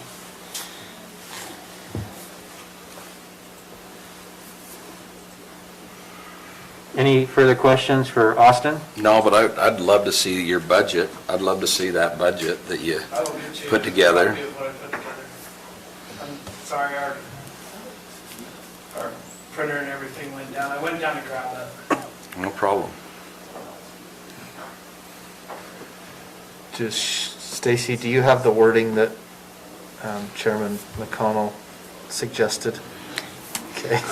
I'll go back. I was thinking maybe I he can go can, back and listen and I'll get it written up. okay. And then just bring it in for his signature? Yeah. Okay. I've got it written. I'll send it to you, and if you just pull up my comments on this, then you'll see the language. Austin wrote resolutions, so he'll have to make the corrections. I'll send it to you too. Perfect. That'd be great. So, Mr. Chair, I move that we approve resolution number CR-21-02 or 01? It'll be 01. 01. Resolution authorizing a correction to be made to the sheriff's budget with the changes, the amendments that you suggested. I'll second it if nobody else will. Seems like you and I are the only ones doing it. Okay, we have a motion to amend the emergency management budget in an EMPG grant, or to approve a resolution authorizing a correction to be made to the sheriff's budget. As amended, the motion was made by Member Newton, seconded by Member Fackrell. Any questions on the motion? All in favor? Aye. Any opposed? Okay, thank you. Thank you. All right, so the county mentioned they're doing vaccinations now? Yes, sir. And they're moving them over to the Stake Center? stake center there at the freeway interchange? Correct. And so was it the 12th they were doing those? The 9th. The 9th. And Okay. then it'll be 2 weeks from that, which would be, I should look before I say a number. Can I ask you a question on that, Austin? I know my Yeah. wife's volunteered over there, and Yes. and sometimes they have some shots left over, and so I know she's been trying to find people that aren't real computer literate and the elderly that can't do it, and so that they can call them at the last minute. Is that with people that poor health too, or is it 70 and over only? Unfortunately, right now at this time, it is 70 and older. Okay. Unfortunately, that's the way the state's criteria is handed down to the health department. And then we've been working with Sissy Toon. She helps out with the senior center, and we've been successful. I don't want to speak too much for the health department, but we use 100% of the vaccinations that we got here in Morgan. We were able to, there was a couple extra, and we were able to do that. But the best way to do it, honestly, is to sign up online. Go onto the county website and sign up. Right now, County website or Weaver Morgan Health? Weaver Morgan Health will take you down to the event center. The county website will Take bring you to here. the stake center. Okay. The only, yeah. Right now, we have people signed up. If I was to do a public service announcement, I'd probably say, please only sign up once. There's an individual that signed up over 10 times because they weren't sure. And so we had to go in and take them off call them first and make sure that they didn't want 10 vaccines. And then we had to open it up and go out. And through Sissy Toon, we're absolutely going to those people that are struggling with the computer issues, and we're helping them to get in. And we're reaching out to the public, asking them, please make sure your neighbors, help your neighbors. We've had a huge outpouring of help from community members, which we appreciate. So have we got most of those yet? I mean, No. so there's still quite a few. Do we have records of, Yes. I mean, how many and who we need to contact to say, hey, you want your vaccine or do you not? I mean, They need to reach out to us, but yeah, we're working through that list. But we're only receiving about 200 every 2 weeks, is that correct? Doses, For now, okay. it's always a crapshoot. We don't know how many doses we're gonna get or when. We know when. They're gonna come in like Monday and they'll call us and say, okay, we're gonna get whatever the amount is, doses, so honestly, the 215 we asked for might be a low estimate. So we might have some more people this next Thursday. We might have some more openings that people can still get on and sign up. And eventually, at some point down the road, it'll open up to other people. Okay. I know the health department's sitting on a list of about 19,000 people that wants the vaccine. So they've had to call in the National Guard to make phone calls for them. Okay, thank you. Thanks. A kid from Vegas always appreciates a reference to a crapshoot.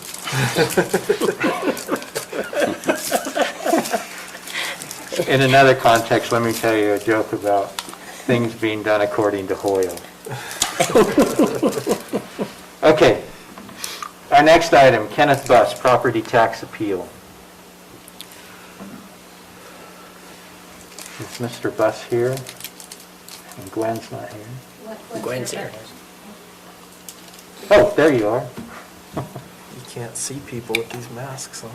No, you can't. You Can't can't recognize tell them. who anybody is. I think that we will just rely on the information you were given in your packet, that this is nothing more than, An untimely appeal. Okay. Then I will, if there's no discussion. Are we ready? Are we doing a discussion? I'm ready for a motion unless Okay. somebody wants to discuss. I'll move that we deny Kenneth Buss property tax appeal. Is there a second? Second.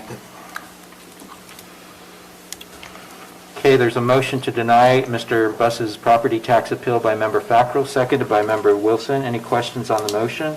may I ask that you just add in there based upon the late application? Based upon the late application. Any questions on the motion as modified? All in favor? Aye. Any opposed?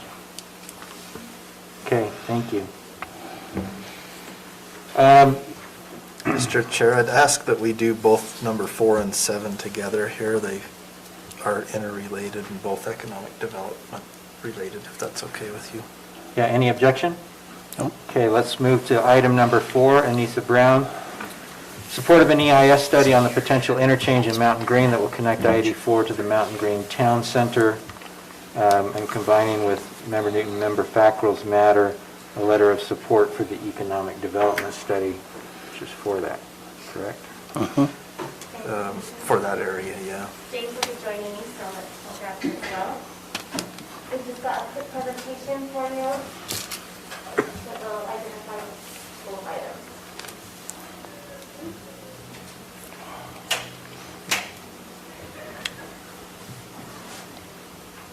We did talk to Brad, too.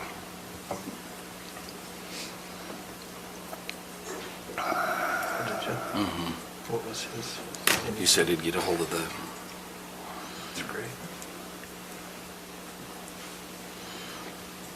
So she's setting this up really quickly. First, I want to say I was rather impressed by the handle on the property tax that you have. It's a pretty complicated scale. We talked about property tax in our last presentation, and some of the limitations on property tax and why sometimes it's hard to forecast to it. So nice job. I actually appreciated it. Today we have a couple things we want to talk to you about specific to economic development, but for today we wanted to give you a quick update. This is usually about 45 slides, but Commissioner Fackrell told me that I won't make it through that many, and I got to zip it right down. So we're down to about 24. We're going to go through them really quickly.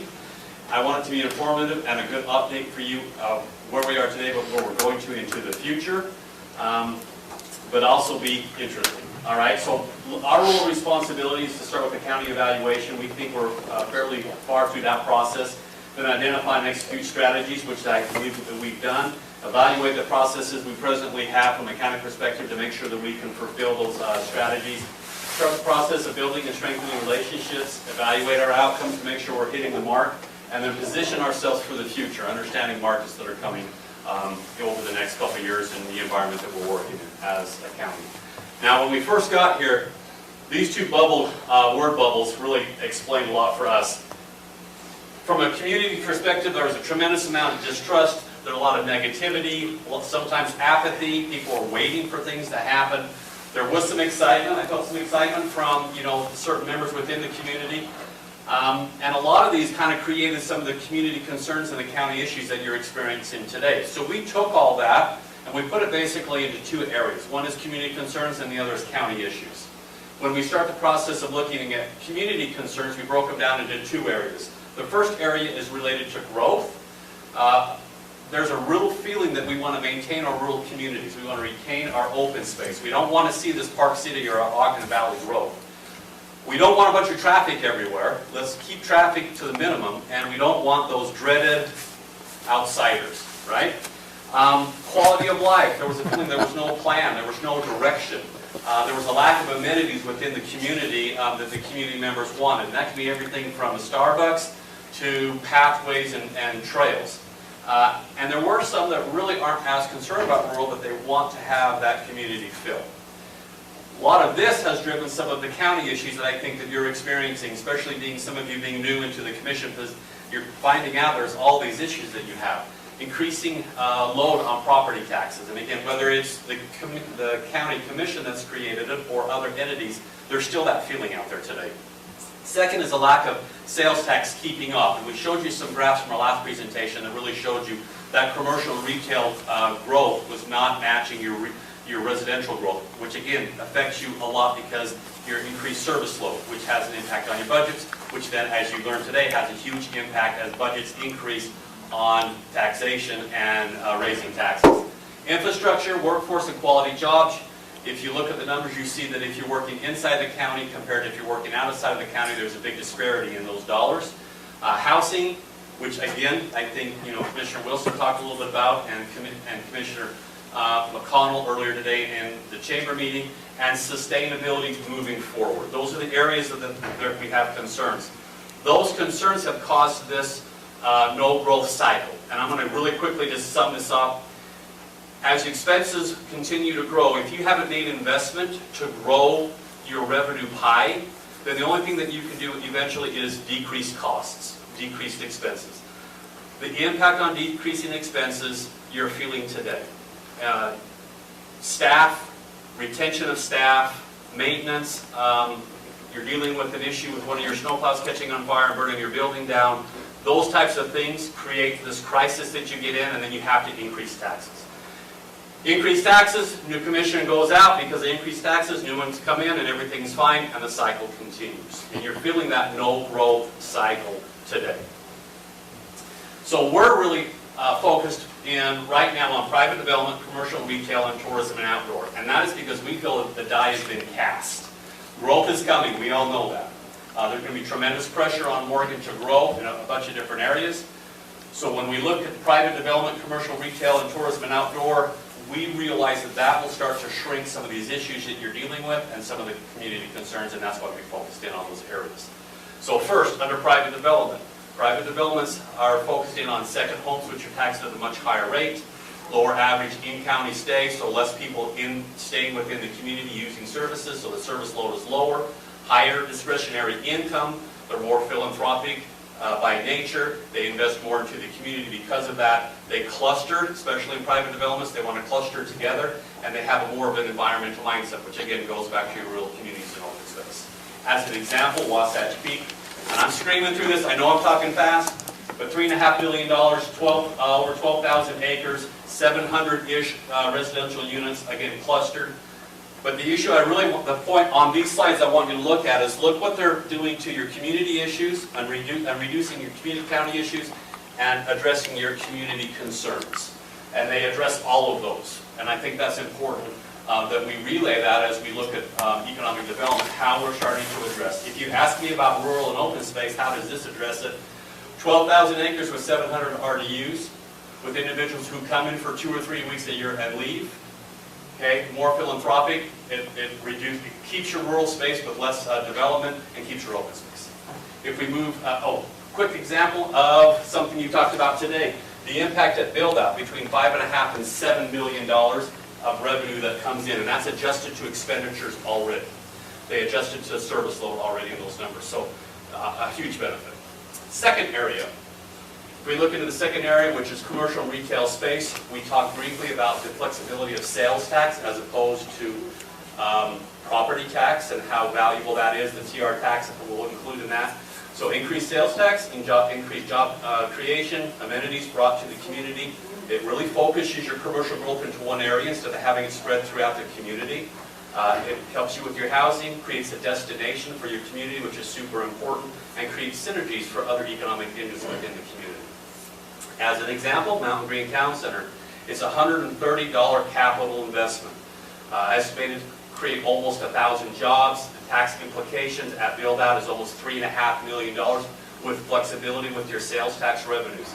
Retail space, commercial space, hotel, and all of these things that it brings. And again, for community concerns, rural space, rural open space, outsiders and traffic, focus them into one specific area, which again, we're trying to accomplish, and then helps you with the county issues that we've kind of talked about. The third area is tourism, and I'll let Anissa just touch quickly on these slides.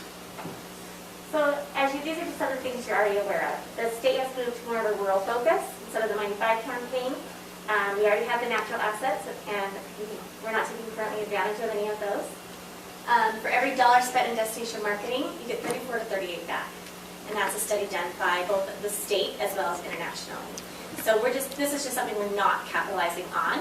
So our focus here in the state is Utah visitors spent $10 billion. As you'll see in the very bottom, in 2018, Morgan County only received 0.1% of that total statewide spending.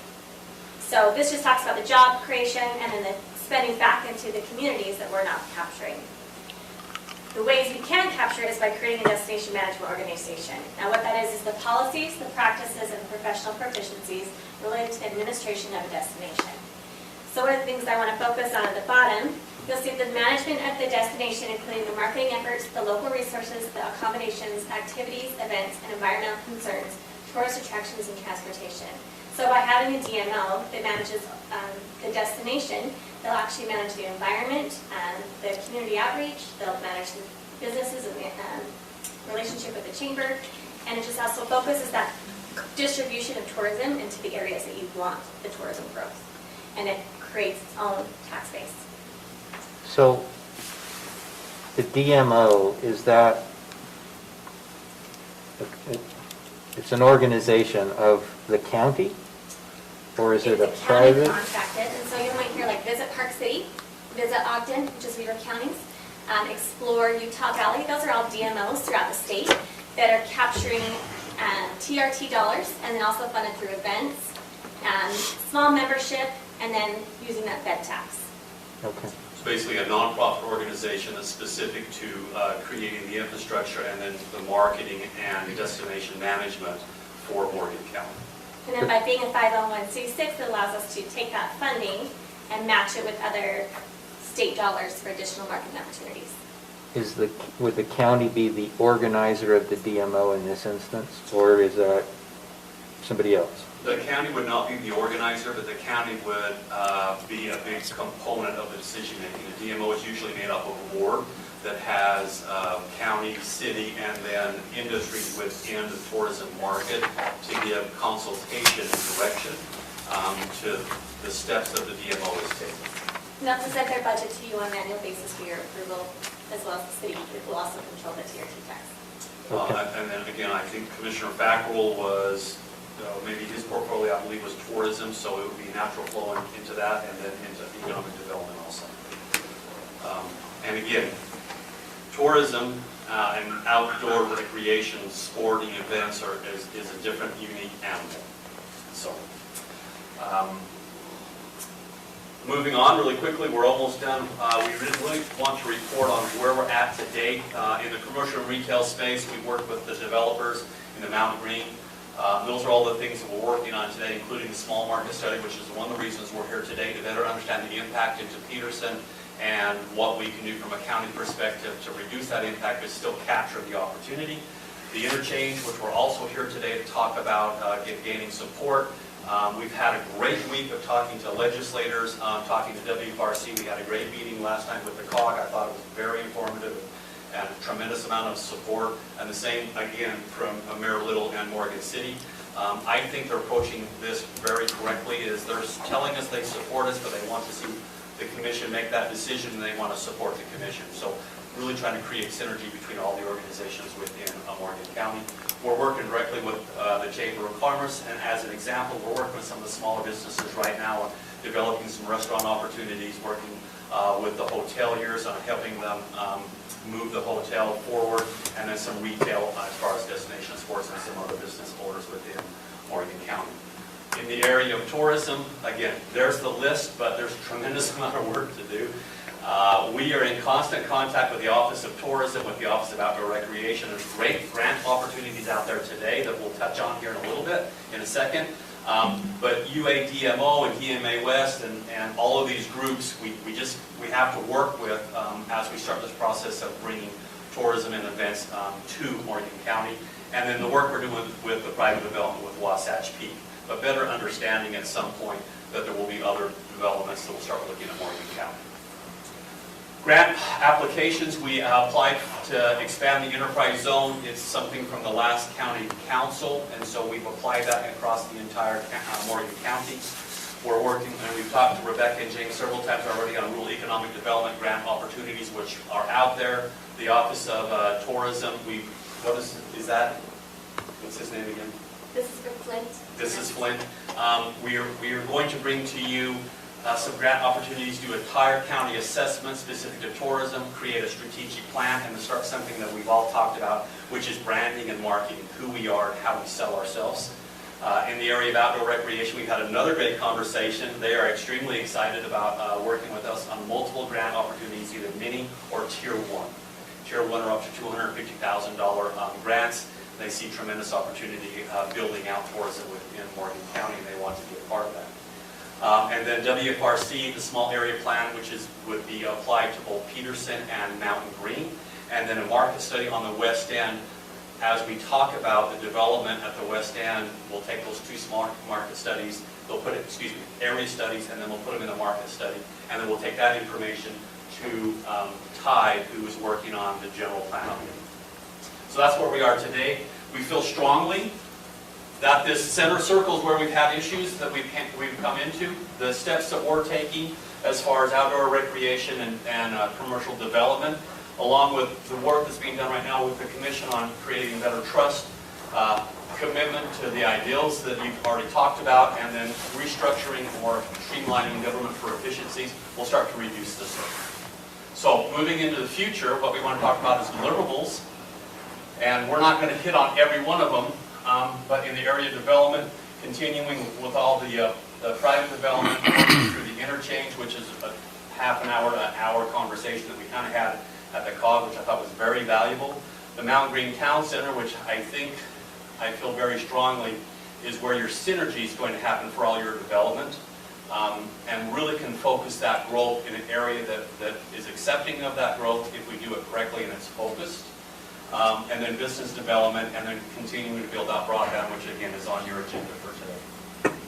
So you can just read through those. There's just a tremendous amount of work to do within the tourism build out, but you can see all the things we've talked about probably in the past with Farm to Table, capitalizing on East Canyon, working through all of these specific grants that we have, and then building out the destination, and then creating and building those amenities that many of your community members want to create quality of life. And we feel very comfortable that we have a strategic plan to accomplish that.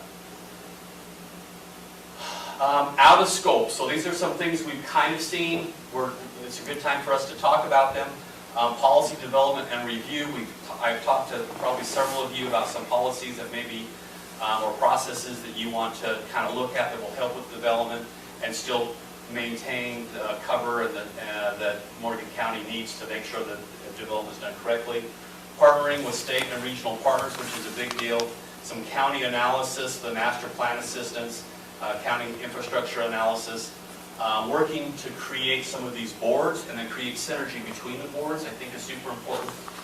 We want to be able to report to different boards on what's going on, so the boards know kind of from a community holistic position what's kind of going on. Chamber support, lead development, which is when we work on I mean, that's a little bit out, forecasting and infrastructure evaluation. Those are out of scope, but those are things we probably need to have conversations about moving forward to create, more efficiencies in economic and community development. This is very rough. I just threw this together. It's months across the top, and I think the thing we're trying to show you here is there's a tremendous amount of work to do for the first 12 months, but then that work continues on.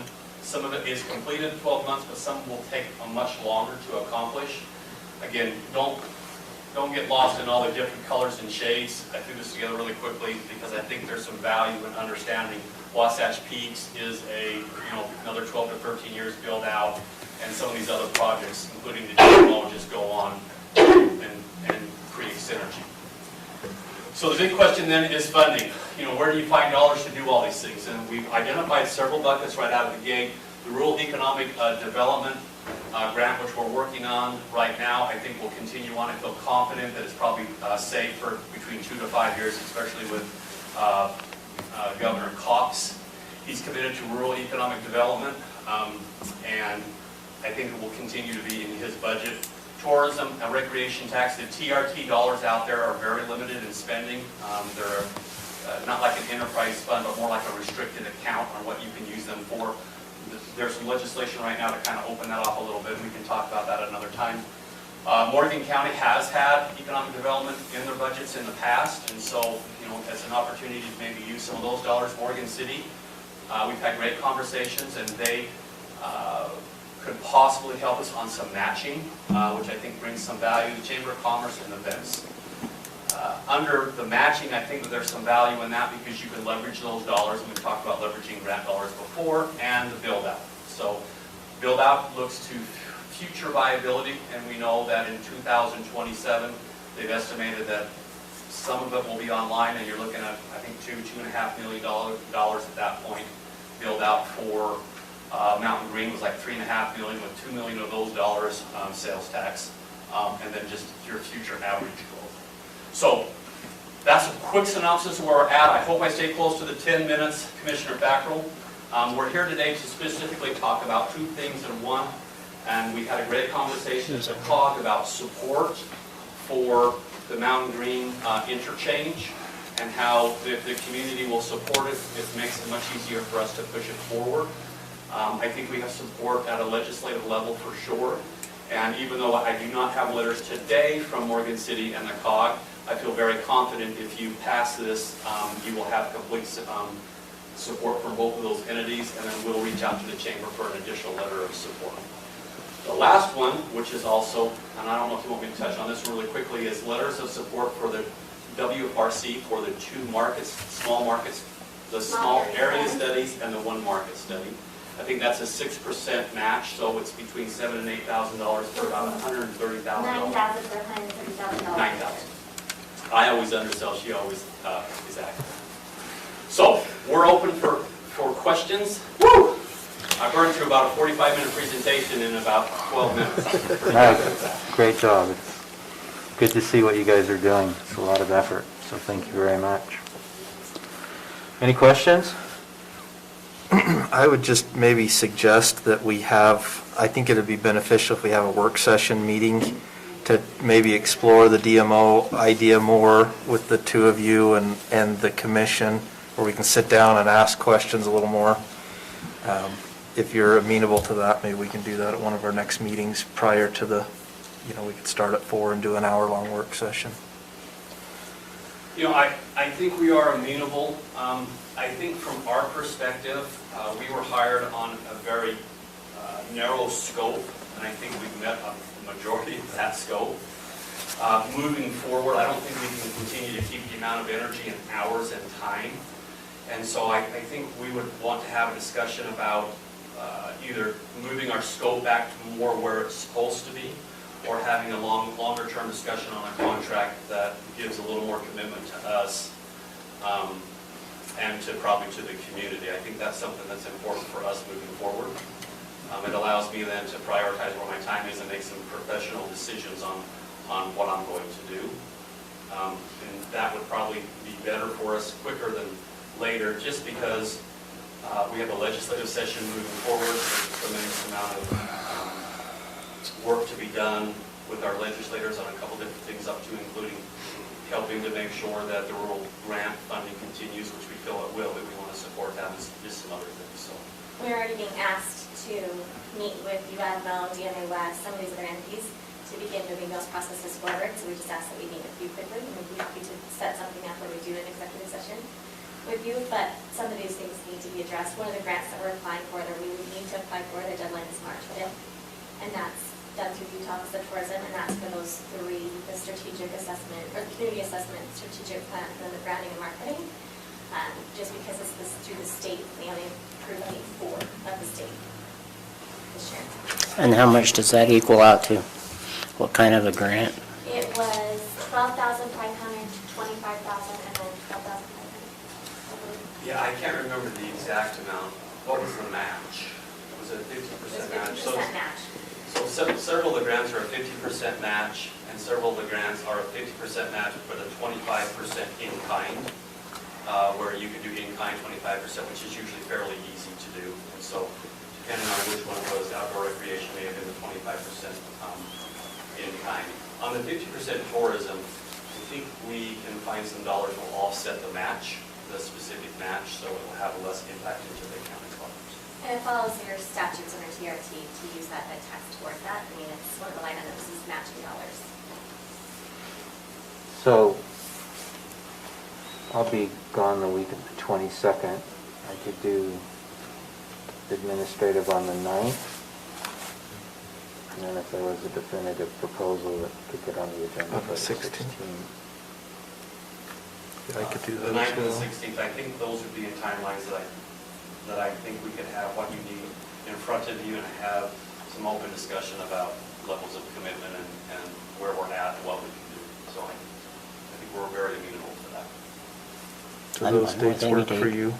Well, The 9th at 5 o'clock. Matt, are you good with that? The 9th? February 9th, correct? Yes. Correct, a week from today.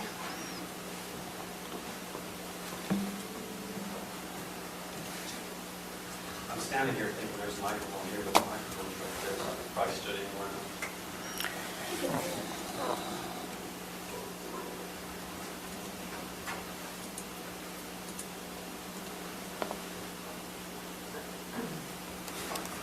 Okay, let's plan on that. Okay, the 9th at 5? Now, we do have to do Yeah, one more. we got these 2 items. We need to get Yeah. them to- Right. Okay. Okay, so the 9th at 5, and we'll go through those items. And then, So as far as the other portion of that, don't we have to have some kind of a, Correct. We do need your support on the EIS. yeah, study. on the EAIS yeah, we study? still got 2 items here we need to Okay, go through. all right.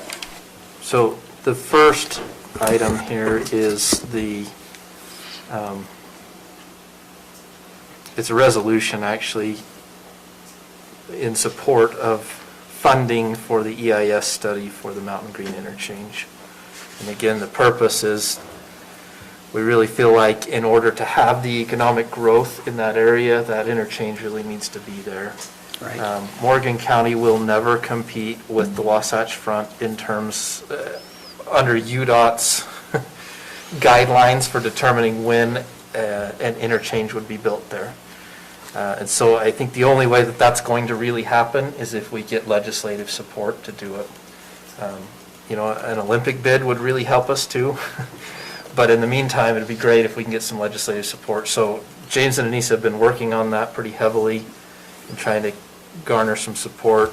And this is a big piece to that, where we can say, you know, yes, we support this. They'll then go back to Morgan City and to the COG, and, well, probably a couple other entities as well, and say, yes, the county supports this. Will you support the county in this? So, are there questions on the resolution itself? Yeah, do we know what the cost of that EIS would be? It would not be a cost incurred by the county. We don't even have to put up any kind of matching funds for that? No. And I believe Okay. the estimated cost originally was about $3.5 million. For the EIS? About 3 years ago, so I'm not sure what the EIS cost would be today. That was substantial. Well, I'm on board for it, but It's budget dust for them, it's getting the commitment from them to push it forward, and that's why the community support is so important to us.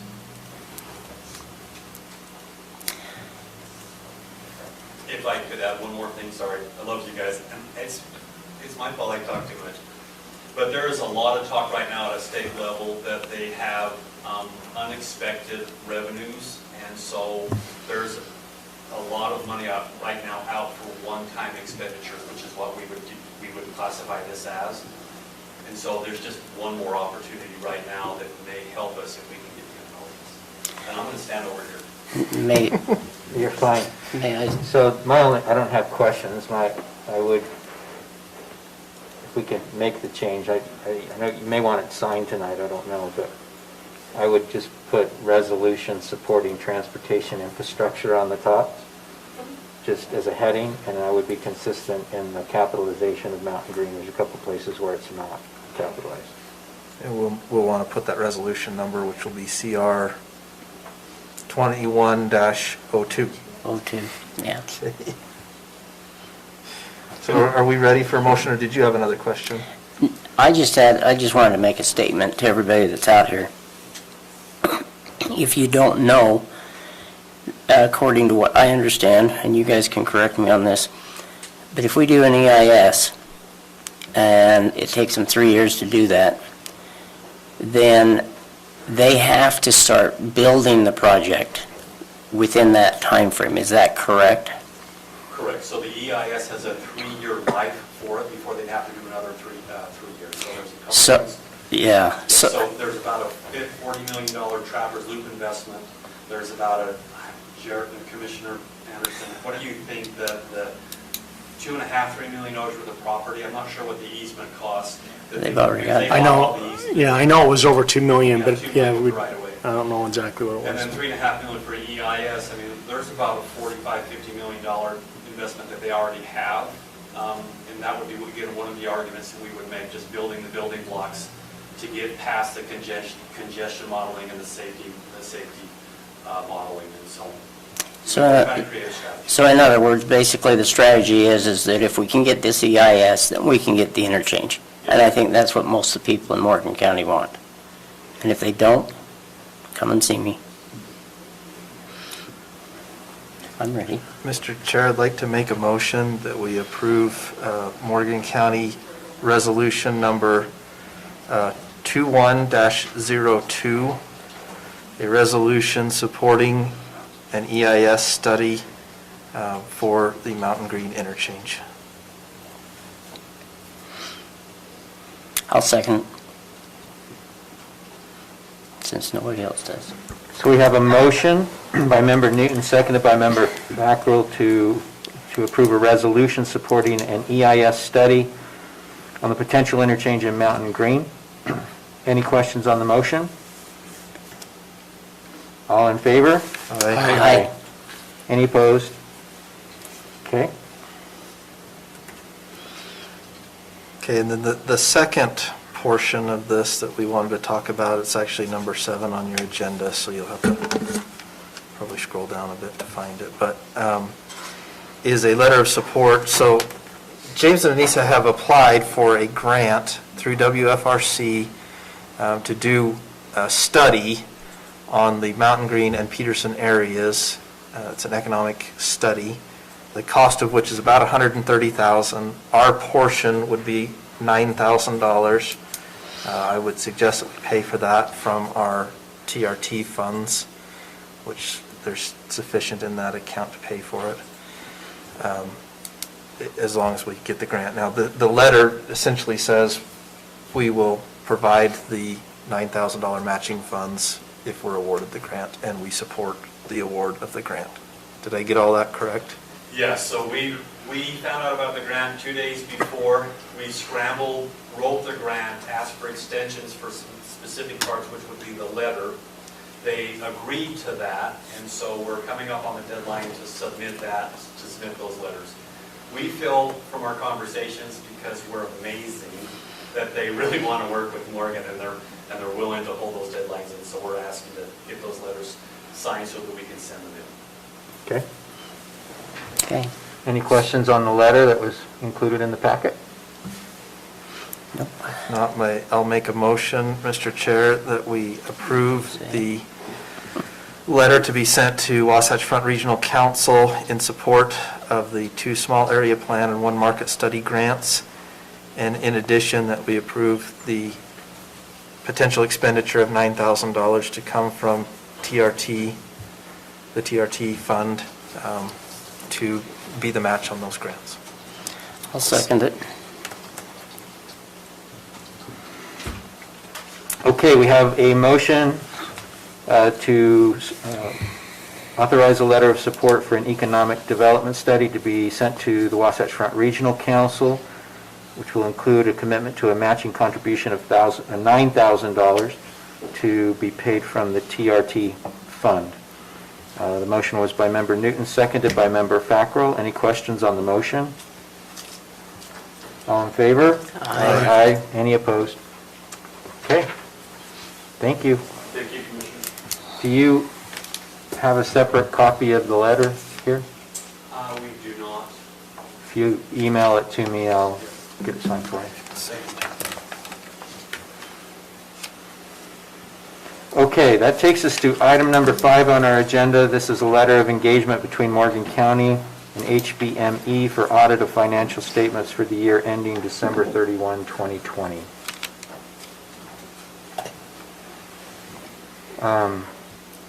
This is essentially on the form that we utilized for last year's audit. Goes through a lot of accounting stuff. Right. Yeah, it was, If you notice on the page 6, which is there's the estimate, we estimate that our fee for audit will not exceed $20,750. If they think there's going to be a significant increase in that amount, then they let us know. is that the same amount as it was last year? That's pretty close. I thought it was about 25, so That's what I thought was it's pretty 25. close. Do you remember the exact amount? I don't. I think we had to clean up a few things, so I think this is actually a bit of a reduction.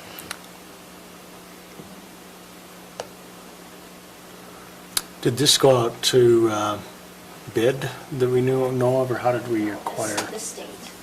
So they're on state contract? Yes, and Yeah, there's the state state-approved auditors.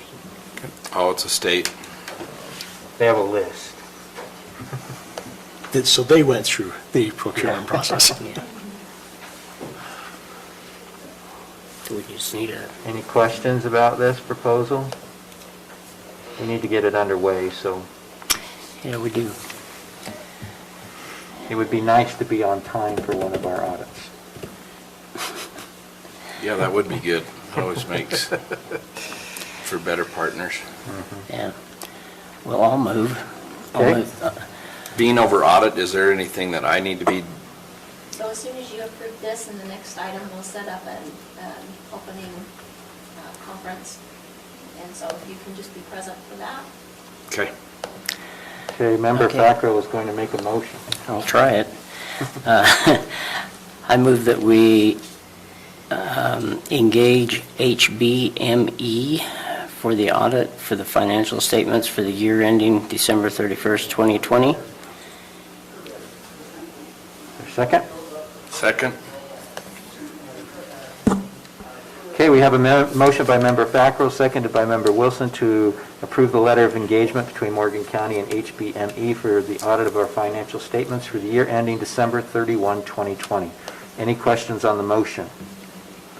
All in favor? Aye. Okay, our next item, it's a letter of engagement between Morgan County and Carver, Floric, and James for fee accountant services and preparation of financial statements for the year ending December 31, 2020. Wasn't there a television show with a Carver, Floric, and... I said that, I'm like, that's like right out of TV. Yes, but they're private detectives and... That's right. Or the law firm of Dewey, Cheatham, and Howe. So, okay. And so this is just to prepare everything, is that correct? Correct. They prepare our financial statements, which are then subject to audit. So they take all of the financial records from the county from the year, review them, prepare the financial statements. I thought Stacy already did that. No. Oh, And they just do that by the hour. Correct. okay. And that's the same rate as we paid last year with these guys. Yes, and this was an accounting firm that we did hire last year. I think that in terms of our audit, or our financial statement preparation, it went far more smoothly than with the prior accountants. Especially because we hired them late in the year, too. Yeah, they stepped in and they did a nice job. So, Mr. Chair, I move that we approve the engagement letter with Carver, Floric, and James CPAs for the preparation of the 2020 financial statements. I'll second it again. Okay. So we have a motion to approve by Member Newton, seconded by Member Fackrell, the letter of engagement between the county and Carver, Floric, and James for preparation of our financial statements for the year ending December 31, 2020. Any questions on the motion? All in favor? Aye. Any opposed? Okay. All right, that brings us to item number 8, which is an agreement between Morgan County and Liberty Broadband to put internet into the county by using $100,000 from CARES funds to build infrastructure and provide affordable and reliable broadband services. Member Fackrell. Okay, that's basically it, but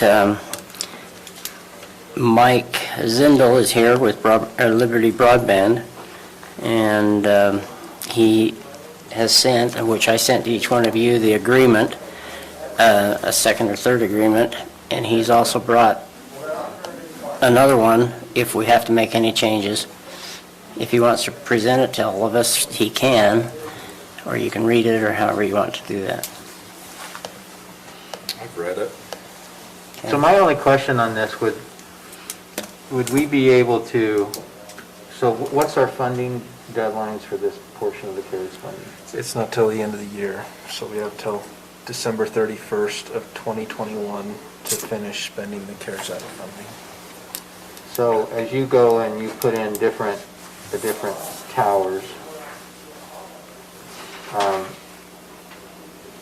can we phase the funding as you complete the towers? We'd like to do 25 on execution, 25 on the completion of the first, 25 on completion of the second. Does that work for you? Well, the actual project itself isn't just $100,000. Right. It's substantially more than that. And the amount of resources committed to this, the majority, well, actually, I would say 75% of the total, which is 215, would be just for infrastructure. The remaining 25% would be for setting up people. And so I did provide a provision, though, so September 30th, we come along, and I haven't accomplished the goals as set forth in the agreement. The commission can decide what portion, percentage, say I've done 75%, and that would mean $25,000 to be refunded to the county. Ideally, I would like to be 100% and ready to go to phase 2 before phase 1 is complete, obviously, but I do have provisions in there. And that's just the nature of the business is the money for the infrastructure itself is simply extremely expensive. Setting up customers is a couple $100 a customer. With the remaining 25%, I can set up hundreds of people on their side. But the equipment itself that we're using, like just for instance, one connection between 2 towers alone is $5,000. So this funding is being used to purchase infrastructure on the front end? Okay. Yeah, so to connect our fiber locations to the towers and have the towers set up, because we don't know where the first customer is going to come from. So we'd ideally like to announce, once we have the phase 1 equipment in place, enough to where we have coverage for this map that I included, map 1. That way, once a customer comes in from, let's say, the south end of the valley, they're set up, we can actually go set them up, we don't have to wait. So do you have your established connections to fiber at the tower locations, or are you still working on that? So the fiber locations, we've already determined where they could be. We have 3 competing companies who will provide fiber where. That's CenturyLink, Silver Lake Internet, and then Beehive Broadband. So those are their Beehive Broadband. So those 3 we received bids from on how much it would be. And so we already have everything in place. We already have several land leases have already been verbally discussed. We haven't actually put anything in place yet. Not rooftop sort of land leases. One is actually land. So yeah, I mean, as far as it goes, we're ready to go. As soon as the snow melts, we want to get rolling as soon as possible. We've had some discussions today with Utopia. They're also interested in helping, bringing in backbone infrastructure, and want to do something to talk to the council about that as well, so, or the commission. I could definitely, one of my partners is actually working on establishing a relationship with Utopia as partners, so that might be something that he just hasn't talked to me about yet, because this is something that we started last week. Hey, Michael, I do have his card, so you can call and talk to them directly, because they do want to talk to you soon. That would be great. Where's the language on the September? So it's the second paragraph, about 30% of the way down. It says, on the first such meeting after September 30th, 2021. It doesn't have it, we don't have it on this one, so you're Yeah, gonna it's have not to, on. you're gonna have to resend it to us or something, because that's not the one we have. Huh. Interesting. I could have swore that I didn't make any changes to the last one I sent you. I do have copies if you'd like to. Yeah, That would be great. Yeah, that's great. Now, Yeah, we don't have any of that, I have sorry. 4 copies. Oh, can we make more copies here, Stacy? Okay, let's get a copy. We can share or something here. Here, I'll give you that. Neighbor. Well, let's, We'll look here if we need to. I mean, Now, 2 of these sounds like it documents. was only the last. Yeah. two more. So it's right here. Or 3. Right there. September 30th. So it's about partway down the last paragraph. Yeah, this is totally different. And so, as you can see, I don't know if the chart was on there either table, Then you could but see we're the fitting types our of own resources to Surprised this I didn't get that project, into you. in that first phase. Okay. I understand where you're Now, that's helpful information to have. That's an outlay with So a couple questions I had for you, Michael, that I sent over to Blaine. I think he got them to you, but do you know how many of these towers that will not be on homes, so that you have to put them on property somewhere? Do you know how many of all the towers that'll need to be that way?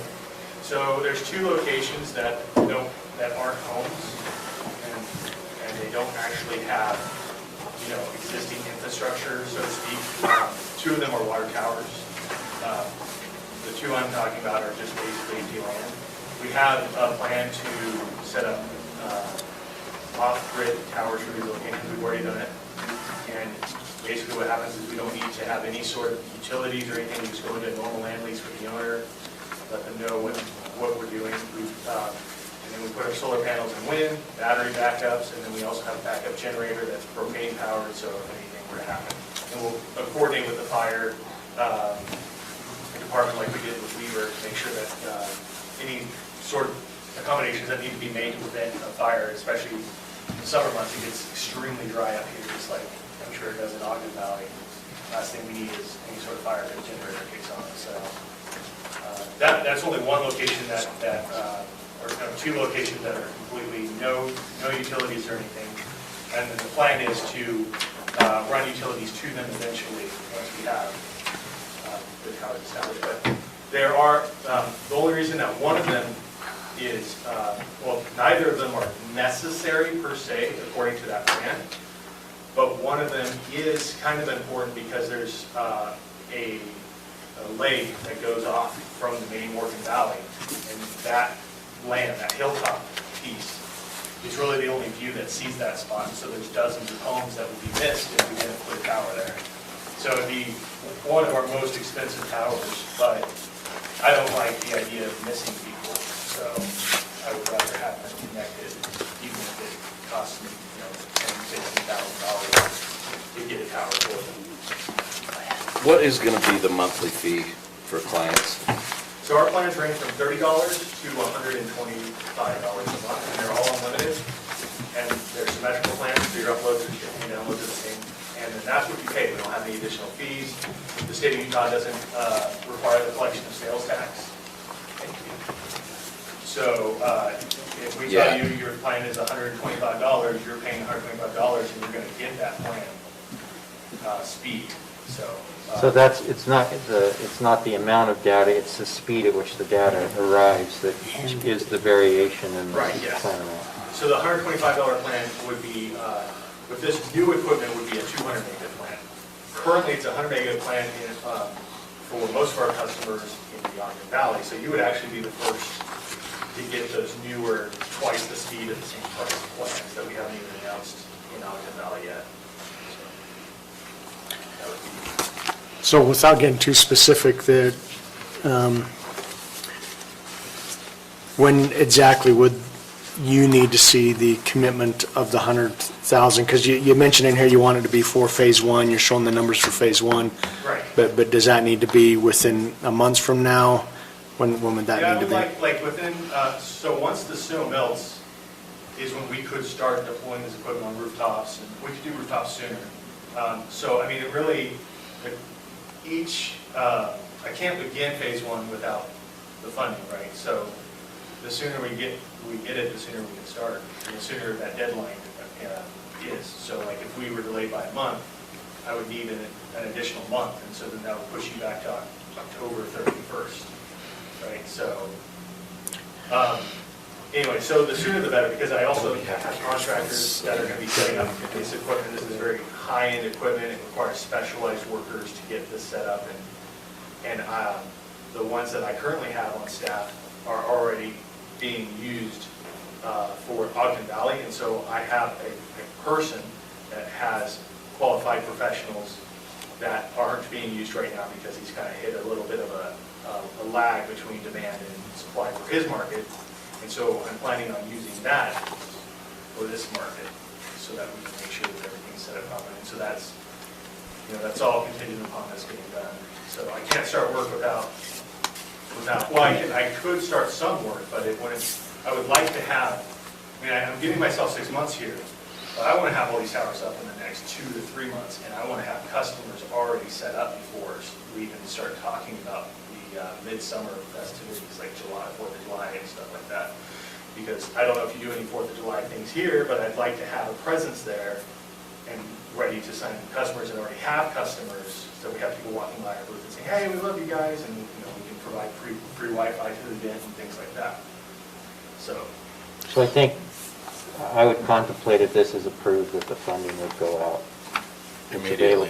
It's available, it can go out. And I know Commissioner Newton, I'm putting you on the spot a little bit, but you've dealt a little bit with these CARES funding and the monies and how it goes back and forth. Do we need any backup documentation of why, receipts of the materials or anything like that? Or do we just say, we have an agreement and it's for this and we give them 100,000? I think this is sufficient for what we've done in the past at least. And internet funding is one of the top uses of CARES Act funding, so, this is definitely better than building a tubing hill. I wasn't going to say it. I said it. We're certainly not going to get in trouble with the Department of Treasury for spending CARES Act funding on something like this. This is definitely an approved use. It's one of the few that's actually spelled out very specifically. So I think this would be sufficient, and we have the funds in the bank account right now, so we can cut a check on our Monday check and get it. Plus, we want it in the homes for school, whatever. Yeah, the better, the sooner we can, if we can get something going before the end of the school year, great, right? It benefits our students. If we can get it before tomorrow, it'd be even better. last year's the best time. Could I add really quickly, there's also 2 additional funding sources. I know economic development through rural is going to focus on broadband specific to CARES, and then more CARES dollars will come out, and there are probably going to be something specific because of the COVID response to broadband. So having a continuity plan with a service provider and feeling like you have a partner that will help start initially where it's at and then start that build out. To be honest with you, that's why I think you had a little push today at another meeting, because there's some folks that understand there's going to be some large amount, there's going to be a large amount of federal dollars going to be pushed from various directions to broadband, especially in rural. So if this is who you're looking at to reach out to the community in different ways, maybe serving the underserved or areas that are hard to serve, then I think the quicker you get on it and start building it out, and those other dollars come in, then you'll just be sustainable. Just my thoughts really quickly. Okay. Ready for a motion? I am. Okay. I move that we have an agreement between Morgan County and Liberty Broadband to put internet into the whole county using $100,000 from the CARES Fund to build the infrastructure and provide affordable, reliable broadband services. I don't know if you need the rest of that or not. Probably stop at infrastructure. I'll second it. Okay. So we have a motion, and I'm assuming that the motion relates to the letter of understanding on the form. Yes. With the changes that were included and provided to us tonight. That's correct. Okay, so a motion to approve by Member Fackrell, seconded by Member Wilson, to approve the agreement between Morgan County and Liberty Broadband on the form circulated with the changes tonight. Any questions on the motion? All in favor? Aye. Any opposed? Okay. Thank you.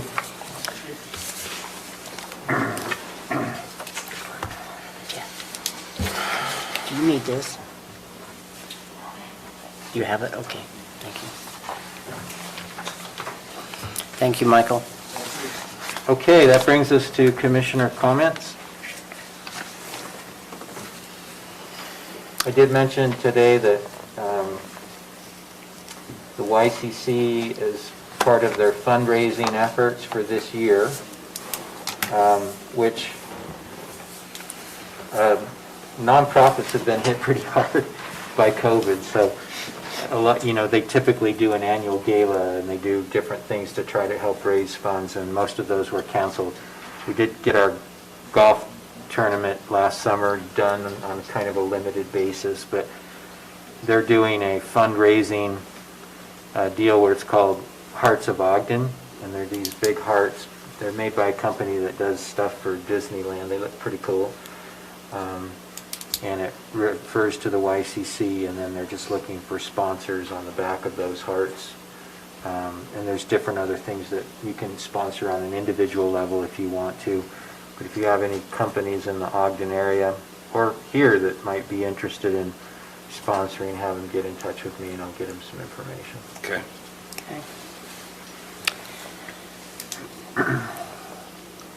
Oh, the other thing I'll point out, with respect to our discussion last time about the Airport Advisory Board and the federal funding and so forth, they wanted me to communicate that their intent was not to capture more of the funds. They were simply trying to inform us of what the requirements were.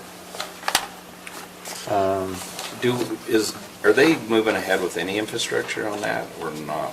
No, I mean, we've got some planning done and planning work, and they are trying to get some informal estimates. Ultimately, if we were to approve something to move forward, we'd have to do public bidding process.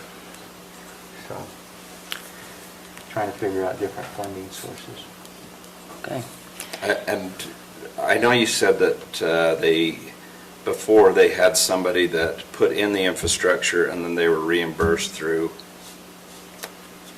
impact Yeah, it's fees. kind of a pioneering agreement, and so they would collect it from the other hangar owners as they came in. Is that something that we would look at again, or? Yeah, if you have the willing participant to upfront the infrastructure. There's I'm sorry, I'm forgetting his name.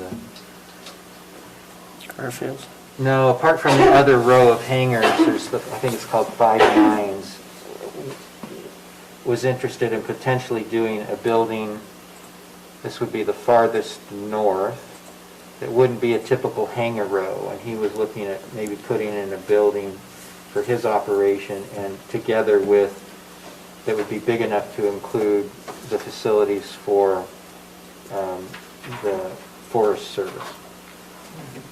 But the Forest Service, it's hard to get a commitment out of them. I mean, we're on a 2-year lease for them right now, and we're 1 year into that. So we've got 1 more year remaining on that lease. And if they were to maybe make a commitment to be here and we could facilitate that, that could potentially be a source to get all of that done at once, and they might be willing to fund some of that up front and collect impact fees, or not impact fees, collect assessments from the individual hangar-ons. Okay, I know we need to have a closed session to discuss employee personnel. We don't expect to have other discussion items after the closed session, so you're welcome to stick around, but we're going to close the meeting for closed session, and we expect to come back and adjourn. Do you need a motion for that? Yeah, we'll need a motion to go into closed session. Mr. Chair, I move to go into a closed session for the purpose of discussing personnel. I'll second it.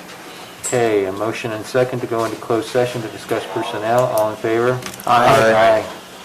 Thanks for being here. Appreciate it. Thank you.